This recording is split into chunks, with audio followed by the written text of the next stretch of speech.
going to start seeing the power, and hopefully that carries over for the rest of the year. Well, here we go for Sandy Alcantara, 30-year-old Cy Young Award winner from 2022, a two-time All-Star, coming off a bit of a clunker last time around on Tuesday against the Baltimore Orioles. Let's take a look at his pitcher profile. He's a handful when he's right, Kevin. He is, because number one, he puts you on your heels from the very beginning. He's attacking the strike zone. It's upper 90s velocity. We know about the changeup. It's as good of any pitches out there. Then you got the slider. You can go any which way. But for me, it's how much he just comes right after you with great stuff that moves. I want to see more fastballs. I mean, and I've always been a proponent of commanding your fastball. Everything comes off the fastball. Once you dial your mechanics in with the fastball, the changeup, the sweeper, he's added a little bit better spin on that sweeper. The slider, everything comes into play. I mean, you look at his last outing, 106 pitches. He only threw 40 fastballs. Right. So that's the one thing I'd like to see a little bit more from Sandy. He's a quick worker. He's a strike thrower. He's a guy that they're going to just let go. You know, give me a complete game. He's one of the few in the league that can give you that now. StatCast powered by Google Cloud. It is a vast arsenal that Alcantara comes with as we hit you with the Capital One starting lineup for the Washington Nationals. Blake Gutierrez used a lot of different combinations. He's got James Wood, serious home run threat at the top of it rather. Leads the league in runs scored, 11 homers. He has a share of the club lead there. Garcia and House follow. C.J. Abrams leads Major League Baseball with 36 runs batted in. 23-year-old Dalen Lyle batting number 5. Who jumps out at you aside from the guys at the top here, Kevin? I'm going to sit there and always say Dalen Lyle, number 1, because my son's named Dalen, so there's not that many that I know of. But number 2, this kid's a phenomenal hitter. Like you watch his hands through the zone, they are so quick. He's been going through it a little bit, but yesterday, lined out to left, sac fly to center, hit a rocket to right. That's his last at bat. That's what he's going home on. We're going to get right into this here because not only has James Wood hit a bunch of leadoff homers, the Nationals as a team have done a lot of leadoff scoring, 42 first inning runs to lead Major League Baseball.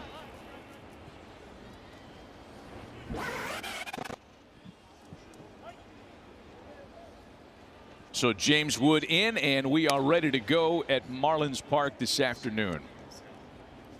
So you've got an overloaded infield, and since you guys have watched each of the first 2 games of the series, have the Marlins defended Wood like this all weekend long? Yeah, very much so. That's the one way to beat the shift. Hit it over the head of the left fielder. Wood around first on his way into second. We told you, don't drop any change into the sofa cushions early on because you blink and you're going to miss something in the first inning with these teams. Well, I'm telling you, this kid to the opposite field, he's a kid. He's 23 years old. He has so much pop. Watch the belt buckle. It doesn't over-rotate. That tells me he's going everything to left field. That is his power. That is his sweet spot. And the skates, they're out early here in Miami. I thought that Winter Classic was already. Hernandez got turned around, didn't he, on that ball out in the outfield. You know, a little problem here with the home plate umpire, but you're absolutely right.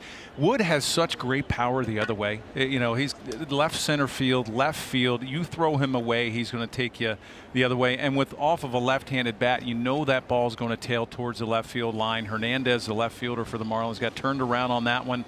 Usually that's a play he probably makes. Now, he wasn't even in the lineup to start the game. He got put in because of the late scratch with Owen Casey that was supposed to be, and Stowers was supposed to be in left. Stowers is over in right now.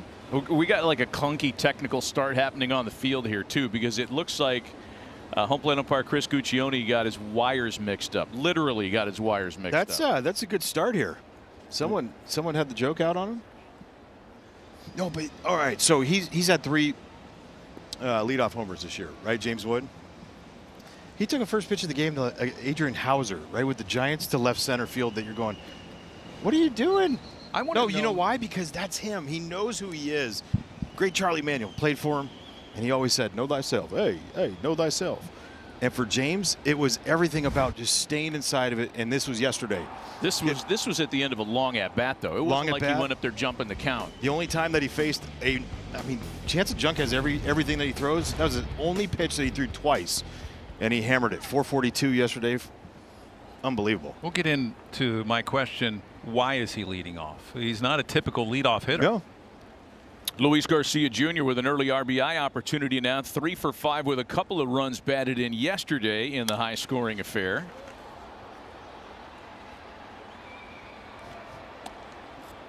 First two hitters have been aggressive early against Alcantara. And, you know, to get back into Alcantara and what exactly went wrong with him 5 days ago against Baltimore. Deep counts. Jeff, you watched the game, and it was said that his slider, which is usually sharp, was a little slurvy as he's able to make that play to retire Garcia Wood to third on the first out of the game. Well, with Sandy, he comes out, and you've seen it, or I've seen it this year, that teams are really aggressive early with him, especially because he wants to try to get ahead with you with a fastball. Once he starts getting hit a little bit early, then all of a sudden he abandons that fastball and a lot of off speed. So then teams, if you're not throwing it for strikes, they'll either lay off of it, and all of a sudden they'll see a cement mixer come over and they're jumping all over it. You'd like to see that not happen. If he gets hit, still stay with that two-seam fastball. It's got such great movement. Going to have a play at the plate here. Wood was going on contact. They've got him in a rundown. Should be a matter of one more throw, and it is. And Wood is out between third and home. Well, contact play for a guy that's 6'6", not the easiest thing to stop, go back right away, but did a great job right here. What's the great job of this? Getting a rundown. Allow Brady House in this situation to get to second base, and he did. But here's around the league now with one out, everybody from third usually goes on contact with the ball back to the pitcher, and you can easily read that. I'm a little surprised that he went there. So 2 out. All 3 hitters that have faced Alcantara, make it 4, have swung at his first pitch this afternoon. C.J. Abrams in the midst of a great start to the year at .295, a major league leading 36 runs batted in, had a couple of hits, couple driven in yesterday. Hit 400 with runners in scoring position. Did something, you know, game 1. Robbie Snelling made his debut. Nasty lefty, but those 3 hooks to James Wood to start it off. He's the next lefty up. What'd he do? Sat curveball, hammer ball up the middle for an RBI knock, and it's just his ability. Use your eyes.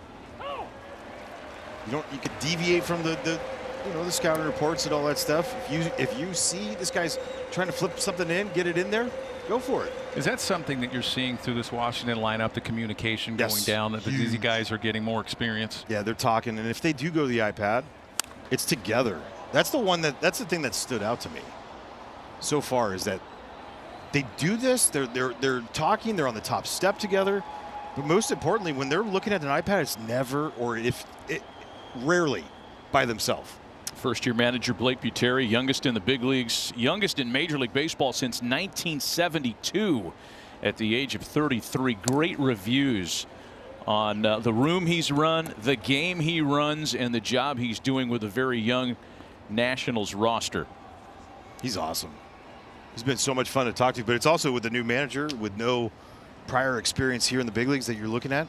You don't know how he runs a bullpen, so you're kind of like, you feel like you're an opposing team, even when you're covering him, because you're trying to figure out where's that pocket, what does he want to do, how's he going to go about things. But he is as genuine as you're going to find. Which one of you guys asked him in our meeting today how many players are older than Miles he is? Mikolas. How about that? You're older than the manager. Wait a minute. You're not supposed to be telling me what to do. A fantastic story. 2 balls and 2 strikes to count to C.J. Abrams, battling Alcantara. Longest at-bat of the game so far for Sandy.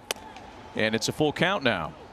I had Joe Torre and Lou Piniella most of my career. There's nobody that's going to be older than that. No, and I came up with Felipe, Boats, Sosha, Charlie Manuel. Those are my first 4 managers in the show, and you're like, well, doesn't get better than this, right? All 1,000-win managers.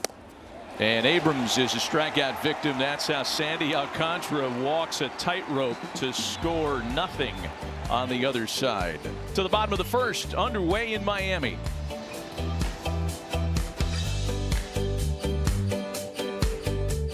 For you.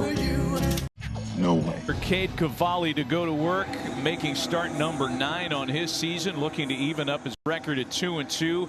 He had put together back-to-back starts of 10 strikeouts leading into his most recent assignment on Tuesday. And then things didn't go quite as well. 4 innings of work against the Twins, allowed 6 runs, 3 of them earned, and took an 11-3 loss. Look, a lot of it has to do with the Twins are a team that they don't chase. right? You get those teams that don't chase, they don't bite on your breaking ball sweeper. It's going to be a little bit of a longer day. They were a little bit more aggressive early in the game, allowed it to play out in that second and third innings, and fourth inning knocked him out. We'll run down the rest of the Marlins starting lineup here in a moment. Xavier Edwards, a switch hitter, in to lead things off against Cavalli this afternoon, whose first pitch fastball's in for a strike. Edwards off to a fine start, batting a big league high .324. A team high .324, beg your pardon. Hit 2 homers in the series, including his 4th of the year yesterday, and the Marlins come from behind win. And it's a ball and a strike. Both from the right side. First 2 homers against a lefty in his career. He's a good player, man. Really good, and he's a guy that's not afraid to hit with 2 strikes. A lot of these Marlin players in this lineup are not afraid to hit with 2 strikes. They're a good contact hitter. That was a big swing there. Now you'll watch. He'll shorten up, maybe choke up a little bit. Not afraid to go the other way. Liam Hicks waits on deck. Marlins leading home run threat, batting second, and they give Edwards a moment to step out. Did this the other night too. First at bat, got in a 2-strike count, almost made himself look uncomfortable, like something's not right. He's just taking his time. Well, in fairness, I guess Edwards has not led off all season. We talked about how the Nationals have changed their starting lineup a couple of times. Clayton McCullough's made some changes as well, and they seem to be pretty happy for the moment, Nelly, with Edwards in the leadoff spot. I think he's a typical leadoff guy. He's a speedster. He can run, steal some bases. He likes to work the count. Marcy was at the top in the beginning of the year, and he really struggled. He was a guy that I think in some ways, leadoff hitters, if they're not used to that, you take away their aggressiveness when they're saying, hey, work the count a little bit. Right. When they're maybe a little bit more aggressive early in the count. Now they've slid him down. Now that's not totally going to be that way. They may make that change once Marcy starts heating up a little bit. He had a big home run yesterday, but dropping him down maybe have taken some of that pressure off of him being in that leadoff hole. I mean, Xavier Edwards doesn't chase. It's like a 21% chase rate. He has 5 more walks to strikeouts. That's ideal. Serves that into the opposite field. Lyle drifting over and making the catch for route number 1. So let's get to the rest of the group. The rest of the Marlins starting lineup presented by Capital One. Lopez and Stowers batting 3 and 4, and according to many, Jeff Nelson, that's kind of the power of the team. Well, Stowers 25 homers last year before he went on the IL and stayed there the rest of the year, and that was like sometime in August. Hit his first home run yesterday. You want to see the power. Where is it going to come from? Well, it's going to come from that middle of the lineup. Augustin Ramirez was that guy. He had a bunch of home runs last year, I think 30. He got sent back to work on his defense, was struggling at the plate as well. You're not going to single teams to death. You're not going to win a whole lot of games by base hits, but you want to see extra base hits. You want to see that power, and hopefully with Stowers, even Marcy, that power comes back. Got a couple of dudes in the dugout looking like they want to get in there right now. Yeah. Stowers, and I think that was Christopher Morel. They're ready to roll here. Well, and Morel was taking ground balls, playing first base on the warning track the other day. He was running after everything, so he's ready to go all the time. Let's go. Like the energy levels there. Got the eye black always. going. Yeah. The lines. Got the Mother's Day pink going on as Hicks sends a high fly ball into shallow left. And Lyle's been busy to start the first. 2 away here.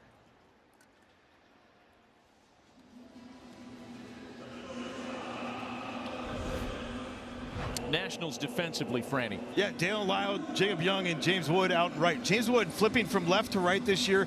He's been fantastic. Numbers say, but I beg to differ. Housen Nunez. Nunez, the second baseman, playing shortstop, came up as a shortstop with the Marlins, and he is phenomenal. He has a Rafael Furcal arm. Because diminutive in size, just an absolute hose. Right. If you were an older guy, you would have said he's got a Sean Dunston arm. But well, I would have, because because Sean was one of my coaches with the Giants in the Giants organization. He would tell you. He'd let you know. 2 gone as Otto Lopez has to hit the deck. Like, damn, Franny. And he's a little slow to get to his feet. You get underneath the breaking ball there. You see a little, Hey, getting underneath it a little bit. Didn't get on top of it. God, what a story, Otto Lopez. This is one of my favorite players in the league. Honestly, following him last year, seeing what he did, taking his this job that he got and ran with it. Made a little adjustment at the plate. He closed up a little. He was open last year with that front foot. He closed a little bit more even stance. He's one of those guys around the league that not a lot of teams know about. I think a very underrated player, terrific defensive player. He has some pop. He's not afraid to go the other way. And now he's putting it together at the plate. It's obviously Xavier Edwards' best spot second base. Is his best spot shortstop, you think? I think so. He's got a really good arm. A cue shot off the end of the bat becomes easy pickings for Luis Garcia. And the Marlins are retired in order in their half of the first. On to the second on Mother's Day. No score in Miami.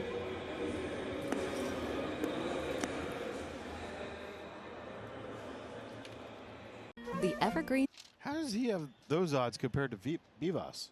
Plus 2,500. He's got 3. Vivas is not homered yet, and he's not a power threat. You make a phone call, dude. Nope, can't do that. Never done that. No, I mean, tell him to fix the numbers. No. Just staying out of it altogether. Inside information. Smart man. Dalen Lyle, Jacob Young, and Yorbit Vivas batting here in the second. With Kevin Franzen and Jeff Nelson, Matt Vasgersian, good to have you with us on Sunday leadoff today in Miami. And left fielders have been busy to start the day so far. One gone. So we started talking about Sandy Alcantara and how the Marlins organizational edict of calling pitches from the dugout affects not only a former Cy Young Award winner like Alcantara, but some of the younger guys on the staff as well. And one would think that with Alcantara's skin in the game, maybe he'd have a little bit more license to do what he wants out there. Clayton McCullough told us before the game that each pitcher can shake. They do have that card to play. How often they do it, and at risk of aggravating the guy that's calling the pitches, you saw him a moment ago, that's a whole nother story.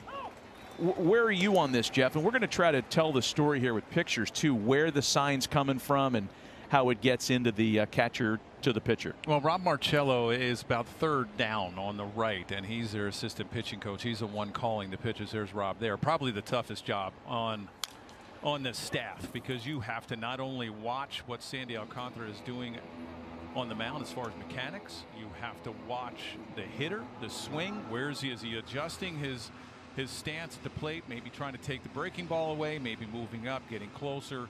A lot of the catcher, I mean, you have Joe Mack, who is a young catcher. He's got to help him as well. And then you're looking at the card and you're going off of certain counts. Okay, what's he hitting on this count? Is his breaking stuff working? Is his fastball command stuff working? We talked about a little bit on the open. Are the pitchers learning anything, and the catchers, are they learning anything? And I think that's the biggest part of it. That's sprayed out to right, and there is a second out in the inning. I beg your pardon. Well, the other thing too is, so you see the flash in the 4-4, and then it goes right. It's like, in college you see it all the time.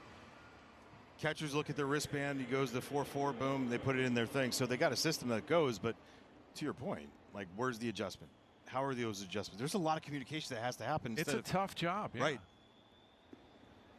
Here's Yorbit Vivas swinging at the first pitch. Been another theme today so far, and 3 fly ball outs make for a breezy second for Sandy Alcantara.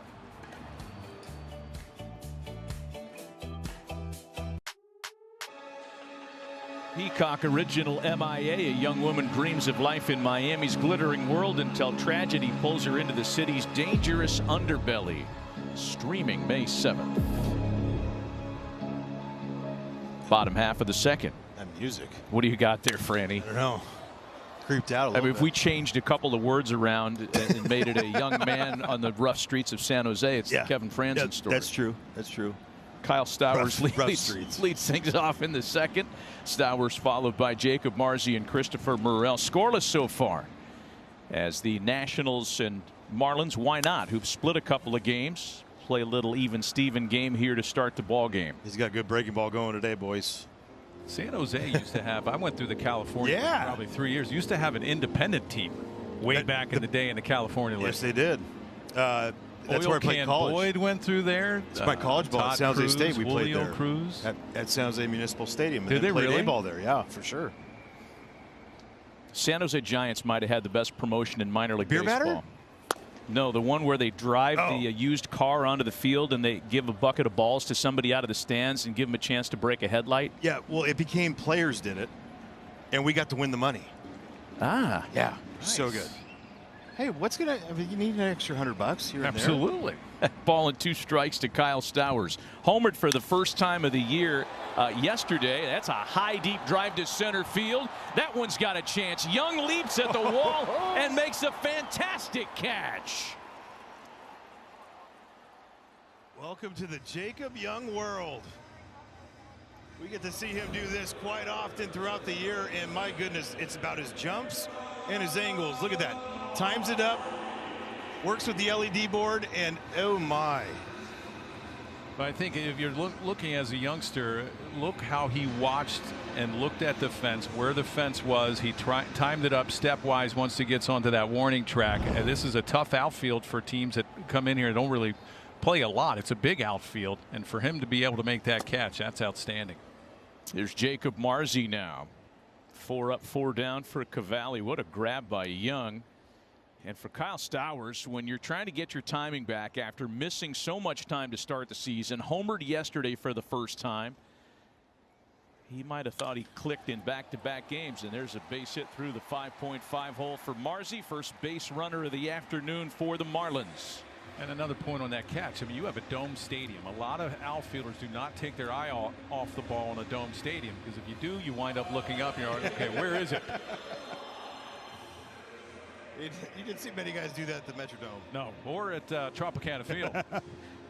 The new Trop, like, we consider it new because it's all new cloth. Yeah. Have you been there yet? No, but it hasn't been sunburnt yet, so it actually looks like really white. Nice. Sunday Still leadoff will be there next week. Nice. Yeah. Good, New look at the new Trop. good promo. Here's Christopher Morel, who is in there hacking early. Right-handed hitters for the Marlins, and there aren't as many of them as there are on a lot of major league rosters. We'll certainly be aware of Cade Cavalli's tightened up sweeper, a new weapon for him this year that has led to great success. In fact, with the new metrics on that pitch for Cavalli, the only starter in Major League Baseball that gets more depth on a sweeper is Dylan Cease, whose sweeper is close to legendary. Yeah. Pretty good comp. Well, the only reason why I would say that is it's his same curveball grip that he spikes. They just moved it. They just moved the ball a little bit in there, and so the cue for him has been throw it the same as your curveball.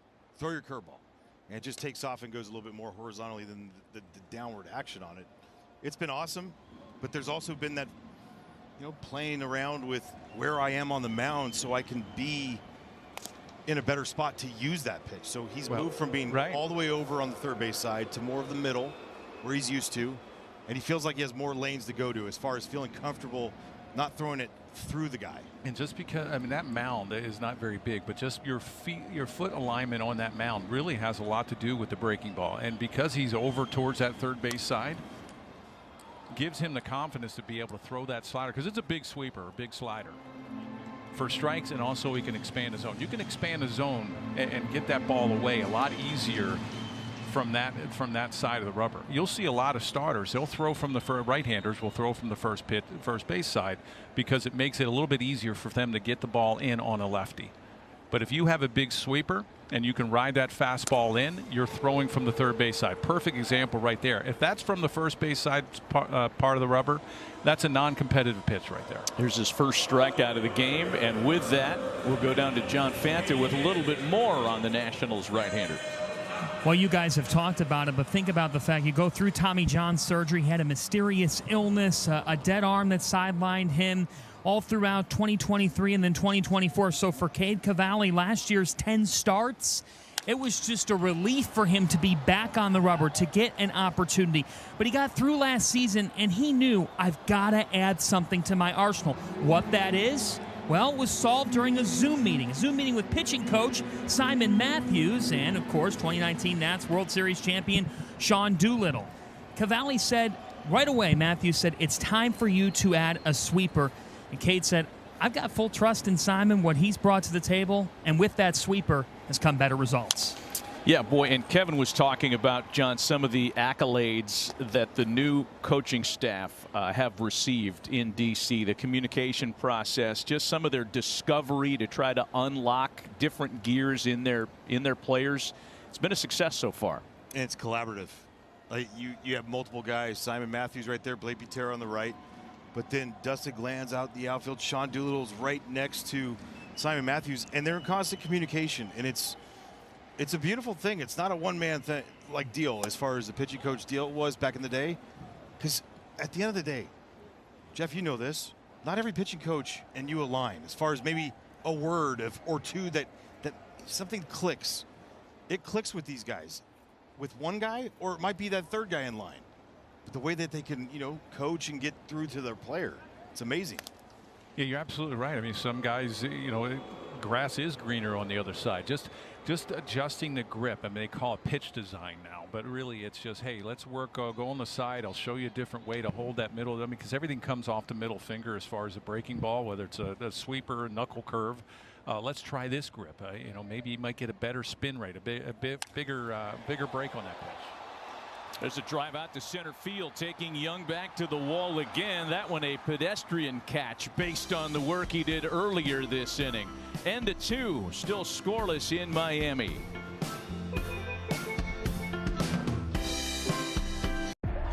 Titles. And you talk about early success for a franchise. They win 2 World Series championships within the first 11 years of their existence. They haven't come close to that kind of success since. And they're hoping that this kind of buildup is a part of getting them back to the promised land someday. I'd rather not really see that one on the right in 2003. Sorry about that. Yeah. Same. Drew Millis lifts a breaking ball into the corner that almost stayed fair, and it's 0-1 to the Nationals catcher, leading things off in the visitors' third. I think yesterday he had one just as close. Just foul. Oof. Could not slide a comb in a comic book in between that spot. Drew Millis at the age of 27, and Kevin, we were talking about this as we were getting ready for the game today. I like that one. That was good. He is the senior member of this lineup. Yep. He's the old man at 27. Yes, he is. Can you believe that? I mean, like both sides. Youth is certainly served in this game today. But you think about it, like CJ,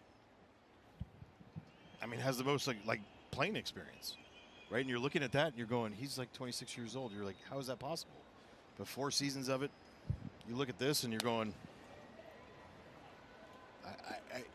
I don't know how it's done, but here at the same time, this is what you're building, right? Paul Taboni comes in, he's 35 years old, president of baseball ops. Blake Butera, 33. You have younger guys in this, okay, that's great. But you build a culture as far as like, it doesn't matter age, experience, all this stuff. We're going to try to get better. If you're going to be in the big leagues, we're going to try to get better. We're going to try to win games. Not just at the margins, we're going to have good players, develop those good players. And so what? Age is a number, and that is a real thing. Yeah, it's 2 teams heading in the same direction, and the upward direction, the Marlins are pretty similar. High chopper for Sandy, who's got to wait for it to come down. Shovel toss, had a little trouble finding the handle, but they get it done. Well, he knew he had to hurry. That ball kept coming down. It was up there a while. Good sinker today from Sandy. Just in time. Sinker to the plate, and then he threw like a knuckleball to first. Aye. That was changeup or sinker? His changeup and sinker, they morph. Yes. You love that, don't you? It's, you love when guys go pick up their thumbs at home plate. With him, I mean, everything comes off the same arm slot. The fastball, the 2-seam fastball, and that really good changeup, and it has the same movement. Just you're taking about 10 miles an hour off the changeup from the fastball. So 1 gone for Nasim Nunez. 16 stolen bases. Nunez all over the league leaderboard once he gets on base, but getting there has not been an easy adventure for him. And once there, it's almost always on a base hit. There hasn't been a whole ton of extra base hit pop yet, but this is a player the Nationals like a whole lot. Well, defensively, he's unbelievable. 16 walks on the year, so I mean, he's finding ways to get there. A little look, it's been a lot more base hits of recent because he's starting to get a little bit more in that zone. It's good at bats. Hey, did you guys think, as we look at the Major League leaderboard for stolen bases, we all thought a couple years ago when the rules were changed, which legislated the number of throws to first, we thought that we'd see stolen base totals of the Rickey Henderson, Rock Reigns era. Hasn't happened. Things have kind of normalized. Yep. We're at the 40-game mark of the season, and your Major League stolen base leader has 16. Well, what was he? Was it last year with Ellie De La Cruz when he had about 60, a little bit after the All-Star break, and you thought for sure, okay, he's going to come close to 100. What did he end up with? Maybe close to 70. He only had maybe 10 or 8 or 10 but he had more. that quad deal. Yeah, I'm surprised just based on the fact that, like, you know, everything kind of benefited the base stealer, right? Blocking the base. We'll talk about that at some point, but you look at, you know, the bases are bigger. 2 disengagements that you're allowed over there. At the end of the day, these guys are good. Baseball players, they adapt. Run prevention defense strategy has helped mitigate what would be bigger totals, and we'll see if Nunez is going to look to run here as he's aboard on a base on balls. Capital One Venture X card. You earn unlimited double miles on everything you buy and turn all of your purchases into extraordinary trips. Capital One, what's in your wallet? This is going to be a fun matchup on base. Nunez is baseball stolen base leader, and there's a rookie catcher behind the plate for the Marlins who, by all counts, and he doesn't waste any time. There he goes. Joe Max throw down sails, turns into an easy bag for Nunez, his league-leading 17th of the year. We were hoping for a little more build-up there. Yeah, he just went. Yeah, he just went. Joe Max got a cannon, but Nasim Nunez, it's now 6 of 7 against Sandy Alcantara this year.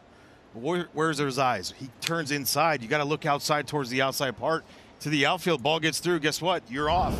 And when you're a catcher and Sandy's on the mound, he doesn't hold runners on well. He's got that high leg kick. He doesn't slide step. He doesn't really vary his moves and use that pitch clock to his advantage. The catchers really have to hurry their throw. One of the reasons why that went into center field.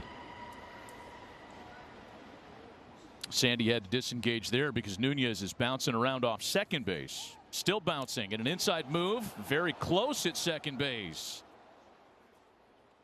And that's a timing play. Yep. A lot of that, it goes off the catcher. There's the drop glove coming. They had him leaning. If Lopez is maybe closer to the bag and maybe giving him a little bit better target, that timing play, the pitcher will turn his head. He'll pick up the catcher. Mac will drop his glove, and then you spin move, and at the same time you'll see the shortstop or the middle infielder break towards the bag. First pitch to James Wood, or rather the 0-1 misses low. Yeah, everything is done by the catcher, right? So it's instigated by the shortstop in this case. Once he drops his glove, you turn, fire, and that's the part that I love about pitch comp. We have seen way better pickoff moves to second base than we have in the past because guys are on the same page. Ball squirts away from Mac. Throw down to third base is in time to get him.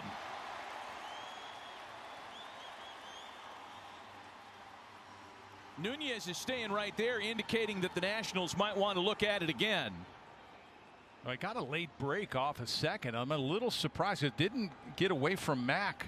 You know, I think that if Sanoa had left the glove on him, they get him because he slid off the bag, and Sanoa at third base, upon hearing of the challenge by the Nationals, exhaled, kind of looked up to the sky and said, oh no, this might get overturned. They got a chance here. Little swim move. Did he get him on that leg before? He didn't tag him. He didn't tag him. He touched him with his arm. That's not the glove. Yeah, you're right. Oh, right there. Did he get enough? Might have got him on his heel when he went by. And look, he's off the bag there. If Sanoa was somehow able to stay on him.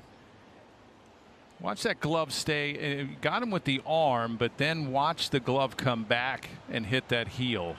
Was he on the base when it hit that heel? He was on the base. He might be in. I think he got him on the hammy as he was going by. This is a good angle. James Jean, the third base umpire, too. He put himself right in there. Former player, local guy. Palm Beach Gardens High School, James Jean. When he's not going good behind the plate, I always call him Jimmy Jean. Boy, this is by the thinnest of margins, whatever the result will be.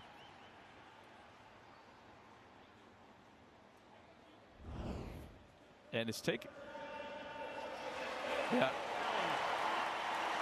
Calls upheld.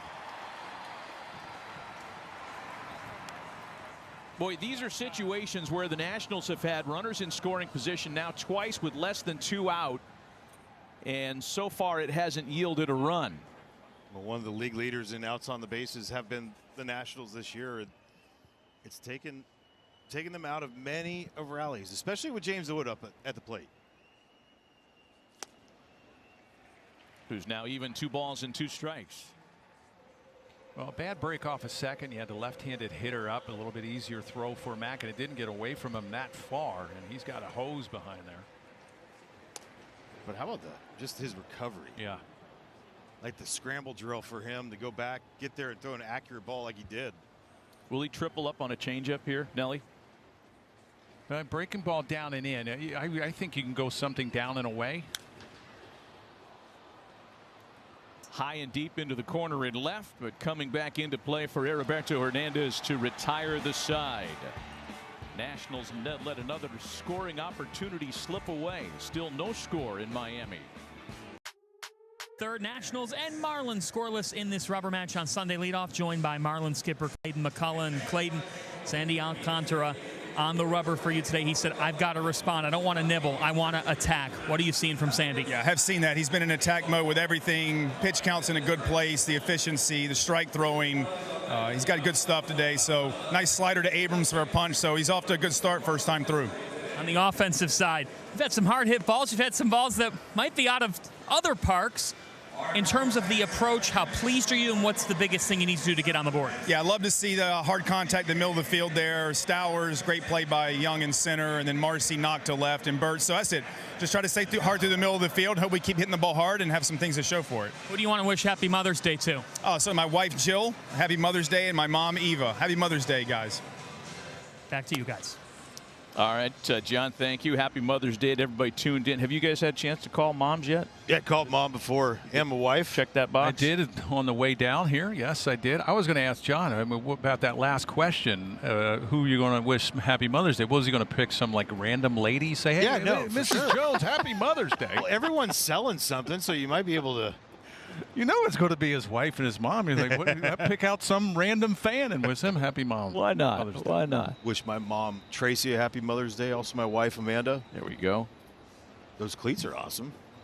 Joe Mack leading things off in the third against Cade Cavalli in a scoreless start to the ball game on this Mother's Day. Mack, then Sanoa, top of the order. Xavier Edwards here in the third. Joe Mack got a lot of run when he was called up from AAA to make his major league debut last week.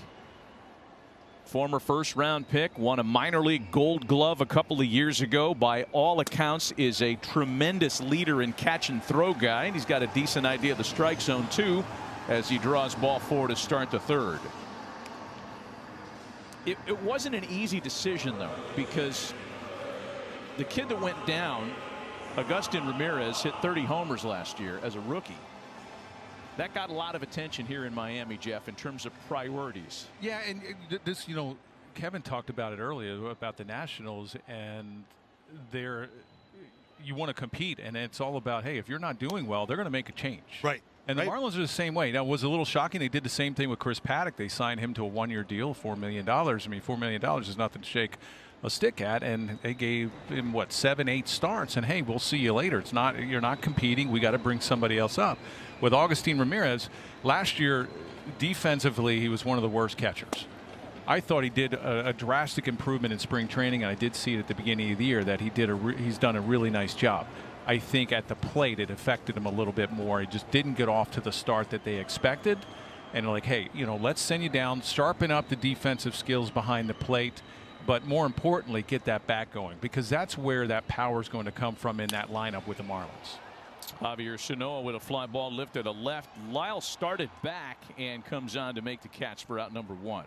But not going to lie, if they're going to go to Joe Mack, that's not a bad. No, he's a catcher. He's a catcher of the future. He's an outstanding defensive catcher. I think it was just a matter of time before the Marlins fans and the Marlins organization was going to see him come up here, and they say, hey, this is the perfect time to make that move.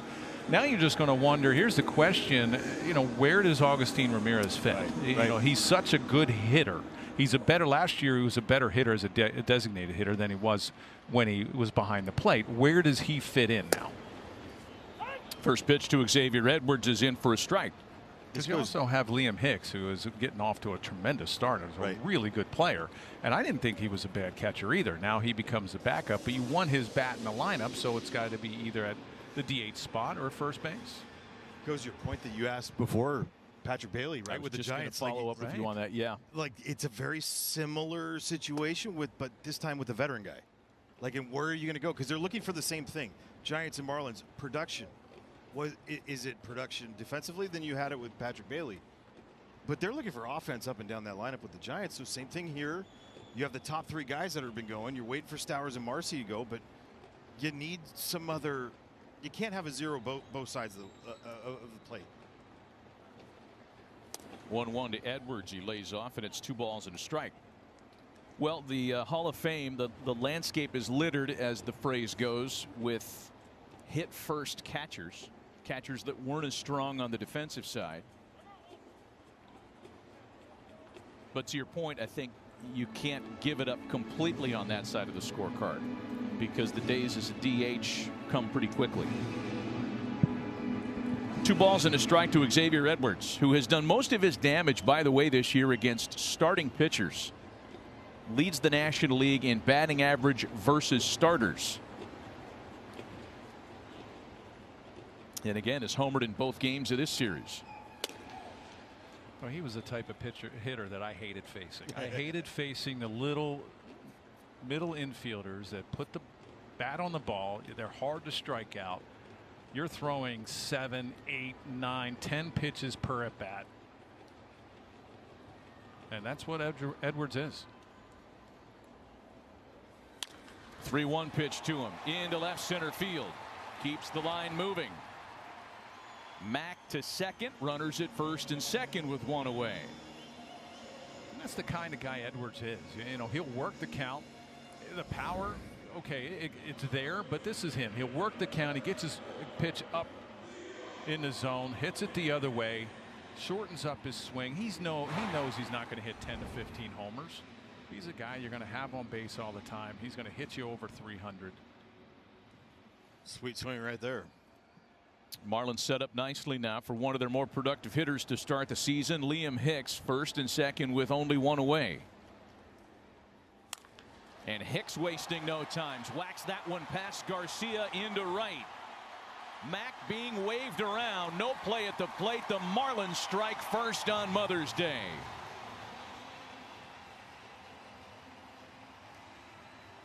Where you're going to challenge a guy that first pitch, he's going to attack with runners in scoring position. That's why he's driven in so many this year.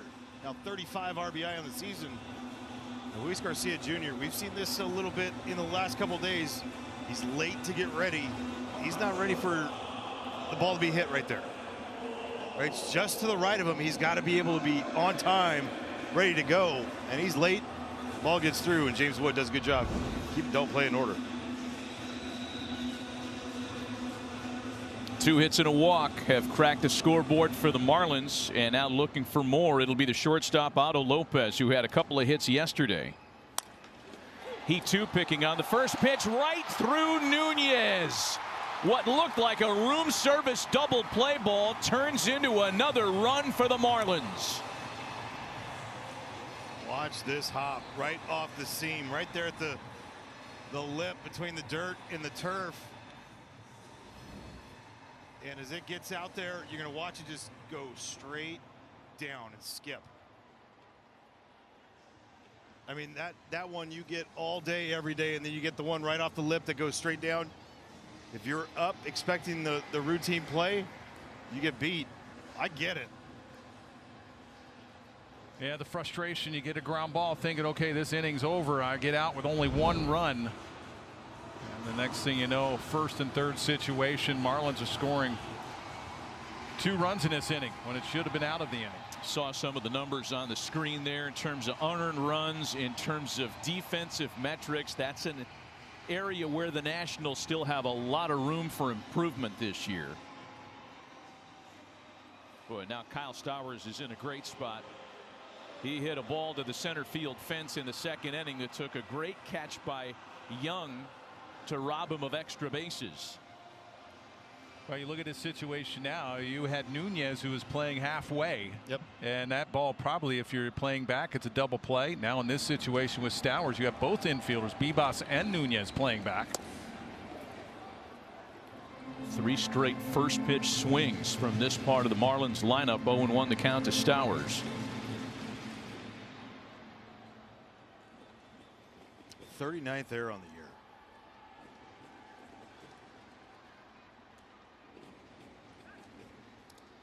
He'll check in at first for Hicks. Yeah, he's as sure-handed as Lopez, anybody, beg your too. pardon. Right, you're looking at one of the best defensive middle infielders this year, statistically by the numbers. I've seen it. I know it. Those plays right there, they tell you differently. No, they don't. A lot of guys are going to get caught like that. Stowers took time. Something grabbed his attention there. I don't know if he was running out of time on the clock. He's back in now with runners at the corners. Big swing and a miss at a heater. 0-2. First and third situation, 0-2. This could be a breaking ball count. Lopez can run. He's got 5 stolen bases on the year. A lot of clubs won't throw through. They'll allow that stolen base.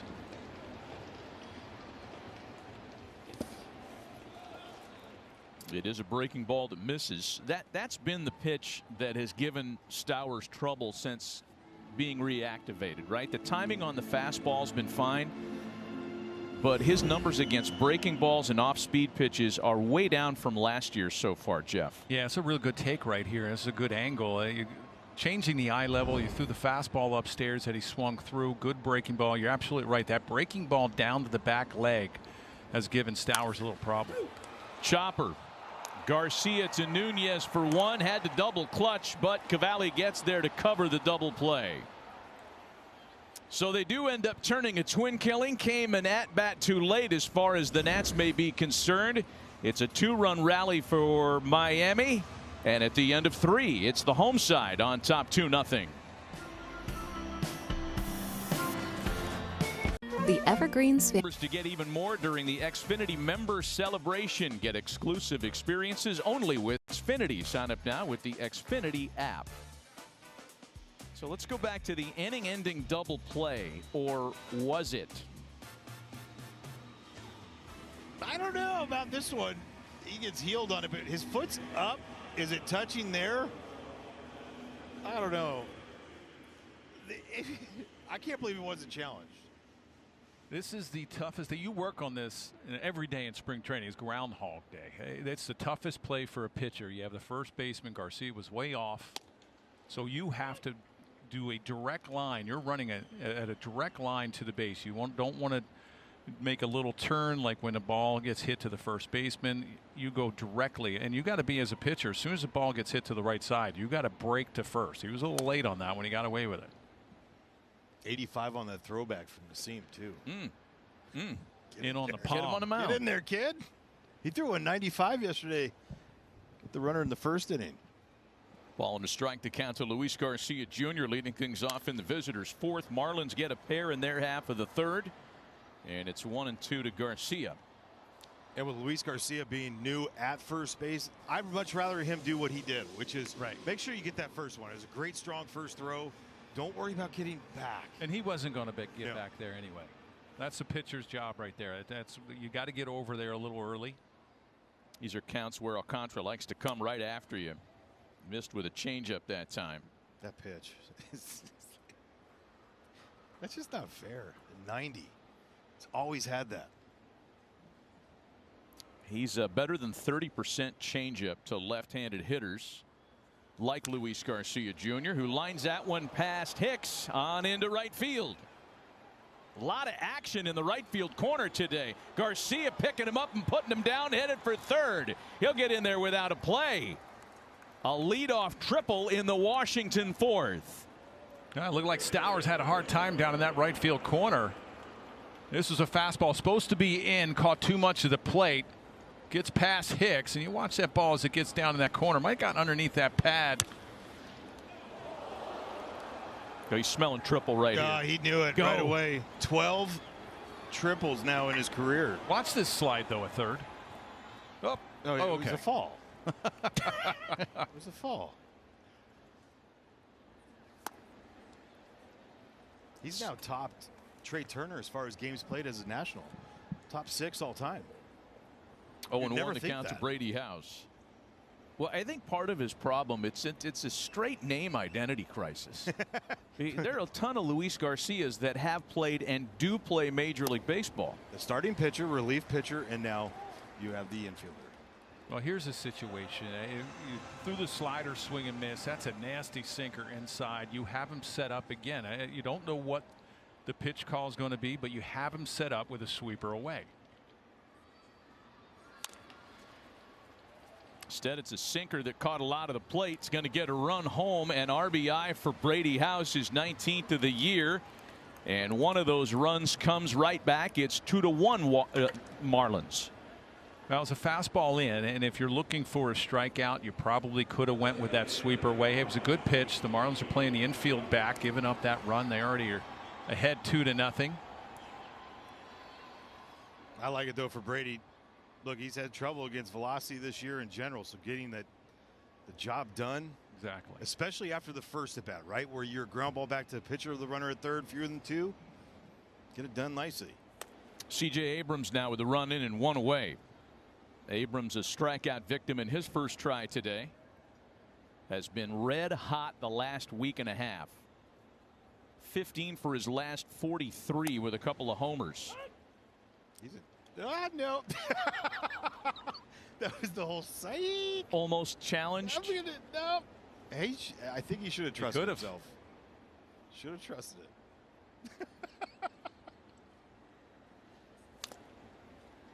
Kevin, you've watched all of his at-bats this year. Yep. And the kind of the evolution of C.J. Abrams. Is he always that deep in the box? As we take a look at the psych challenge. No, just checking my hair right here. Yeah, so you got a scratch. You go shake somebody's hand, you're like, I don't think so. He's been this deep in the past. He is as far back as you can be. Right, but he's less movement. His hands used to be higher. It used to be a timing mechanism with like a little bit of a leg kick. He's spread out, lower hands. And he is so calm throughout his ABs all year. It's been just fantastic to watch. Consistent every day. 2 gone now for Dalen Lyle. Well, I think you could be pretty safe in telling C.J. Abrams and James Wood to block off that second week of July in Philadelphia for the All-Star game. I honestly think they should be starters. Starters? Yeah. You're going firm. Okay. That's the Nationals.tv talking right there. I got 3 on the Marlins side. He's just been special. And that's the problem is like when you're not playing great, right, as a team, you know, you understand why there's only the one representative, but why at the same time? Wait a minute, who's your 3 on the Marlins? Lopez, Edwards, I could Hicks, say Edwards, Liam Hicks. Sure. Hicks. Okay. I would agree with you on that one. I mean, you guys are playing the partisanship perfectly on this telecast, by the way. But see, I would actually agree with him on that. Yeah. No, I would agree with the Woods and Abrams. For sure. And the other one would be Foster Griffin has been so good on the starting side. Leads all, big league left-handers in ERA and starting. When it's said and done, they're going to have 50 guys on each side. Right. I mean, the guys are bowing out and, toenails are dropping off. Okay, I can't play. 3 balls at a strike to Lyle. The 250th, anniversary for America, and David Montgomery is what he wanted for the Philadelphia Phillies franchise in general, was just to have that mark for the All-Star game at Citizens Bank Park. That's into left center field and headed for the gap. It'll split Marzi and Hernandez into second. With the Nationals' second extra base hit of the inning is Dalen Lyle. It's crazy how just a little bit of elevation on that changeup could help you that much. But elevated changeup out off the plate away, and what a great swing right here by Dalen Lyle. And this guy rakes. Yeah, nice job keeping the hands back. He was out a little bit on his front foot. There's that circle change, and it's a 2-seam changeup, so it comes off of that 2-seam fastball really well. Nice job of keeping the hands back. That ball's going to tail away from the center fielder. RBI opportunity now for Jacob Young, who's made a wonderful catch today so far, and he takes a strike. Young hitless yesterday. Luis Garcia Jr. tripled to start the inning, scored in front of Brady House's ground ball. 0-2. That slider is the one that he didn't have in his last start. Everything was middle of the plate with that slider. And there's what we're talking about, pitch calling and the difficult job that Marcello has. He reads swings. Did he read the swing? He saw 2 bad swings on that breaking ball there. Do you go back to it? My thought is you go back to it, you expand the zone a little bit more.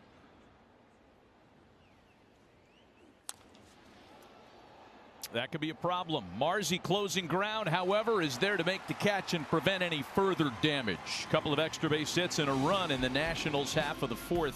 2-1 Marlins.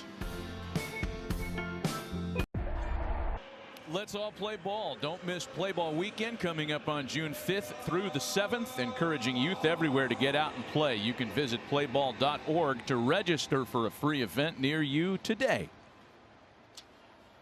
Back with Kevin Franzen and Jeff Nelson. Matt Vasgersian, good to have you along with us.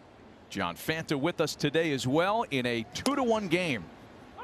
And a strike taken by Jacob Marzi to open the home 4th. Marzi, Morel, and Hernandez here for the Marlins.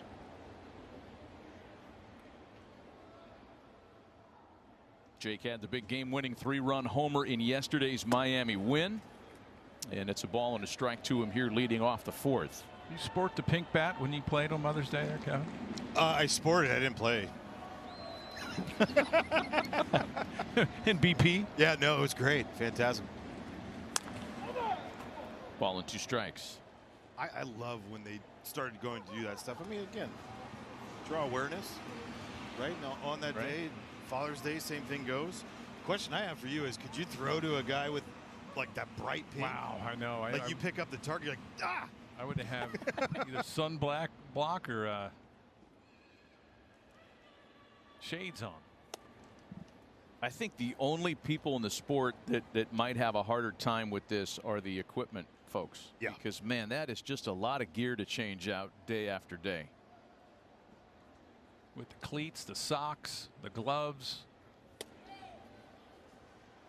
Full count to Marzi, 3 balls and 2 strikes. I look at the setup for Jacob Marzi, and I'm like, for any kid out there, you want to be calm and have a strong base. This guy, man, there's not a lot of panic in his swing, huh? Football player. This guy was a good football player. Oh, you can see it. Yeah, he looks like a middle line, like a strong side linebacker that would just knock the snot out of you. Can we do the Oklahoma drill between him and Robbie Snelling? Too bad they don't run into the catcher anymore. I would have liked to see this collision. Robbie was going to go play linebacker at U of A, I believe. Swing and a miss by Marzi.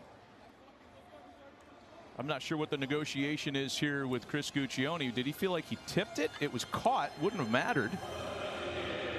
Unless he called time. Let's take another look.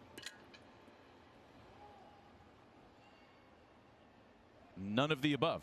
Yeah, I'm wondering what that was.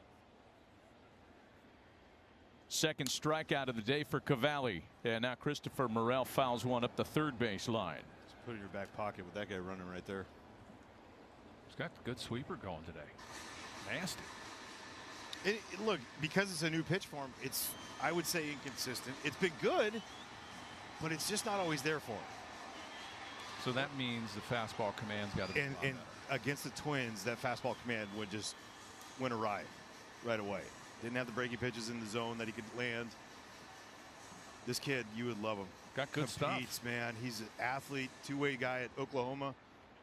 Before getting drafted by the Nats, huge. He's a monster.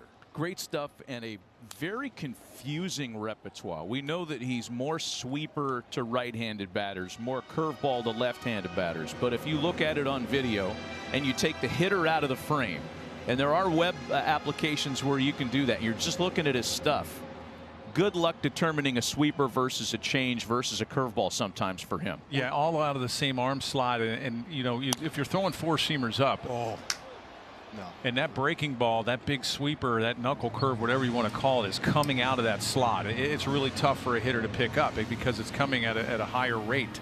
velocity-wise. That sweeper 84, 85 miles an hour, the fastball upper 90s. But if it's coming out of the same level and all of a sudden dropping, it's really tough to pick up. With him, I think it's fastball command. If he learns to command that fastball on both sides of the plate, it makes the sweeper a lot better, the slider a lot better. You're going to wind up seeing this guy go deep into the ball game, giving up 1 or 2 runs, maybe some shutouts in his future. What's crazy with him is he had Tommy John 2 years ago.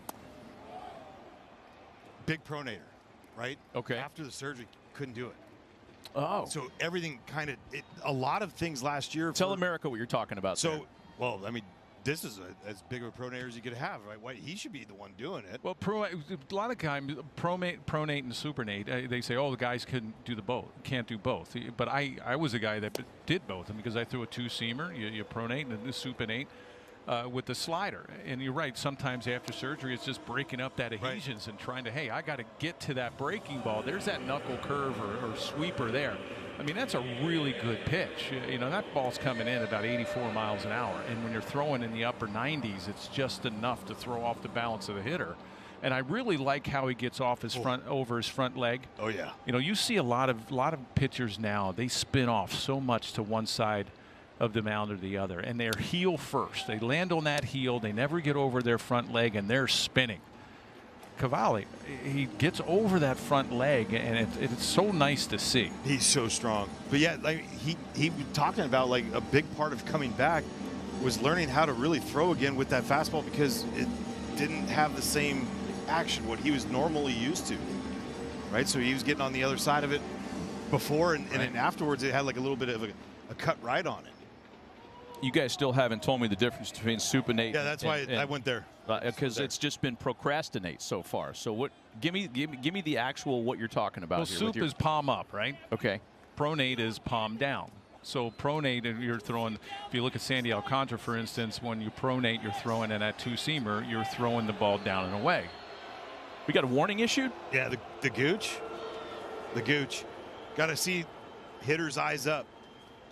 I've seen more of this the last 2-3 years in Major League Baseball than I had in a lifetime. Have to engage with hitter and pitcher have to engage visually, which I thought I saw. 100% you did. Like, Hernandez went up. Right. He had one hand on the bat. You don't have to have 2 hands on the bat. Well, look, there are guys that play games that way. Jose Caballero of the Yankees is a master of kind of getting the non-engagement, and all this works out for Heriberto Hernandez, who has a 2-out single.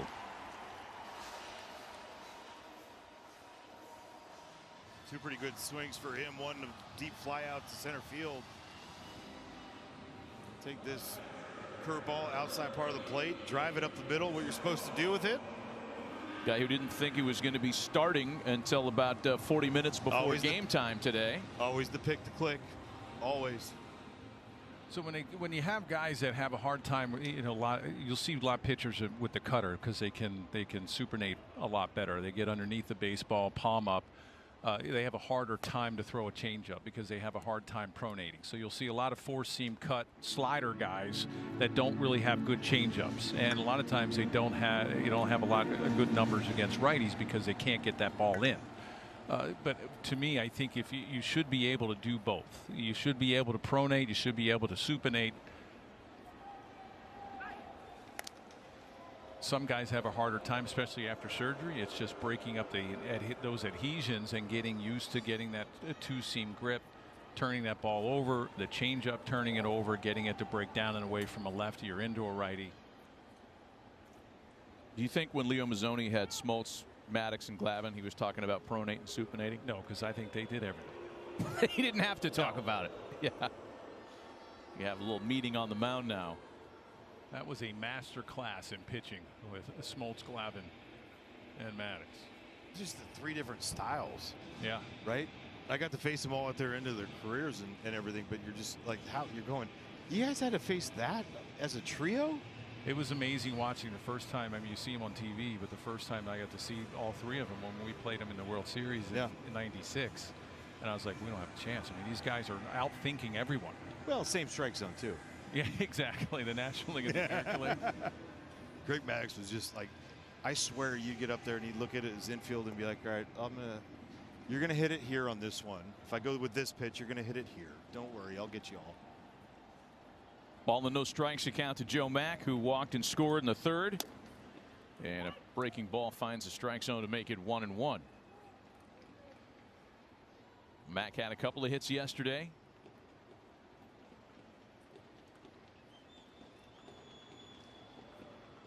Important inning for Cade Cavalli after Washington got one of those runs back for him in the top of the inning.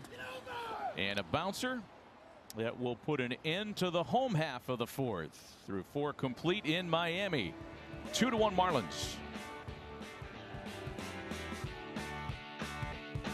The Evergreen. A 2-1 lead for the Marlins as we enter the top half of the fifth in this National League Eastern Division battle. We were talking a lot about those legendary Atlanta Braves pitching staffs last inning, speaking of the NL East. And the baseball world today mourning the loss of legendary Hall of Fame Braves manager Bobby Cox, who, aside from a little hiatus managing the Toronto Blue Jays, is forever remembered as the skipper in Atlanta. And I think the Braves said as much yesterday in some of their eulogizing of Bobby Cox, one of the all-time greats. And we learned of his passing yesterday. Yeah, very sad. You know, I played against him on the other side when I was in New York. A couple World Series in '96 and '99.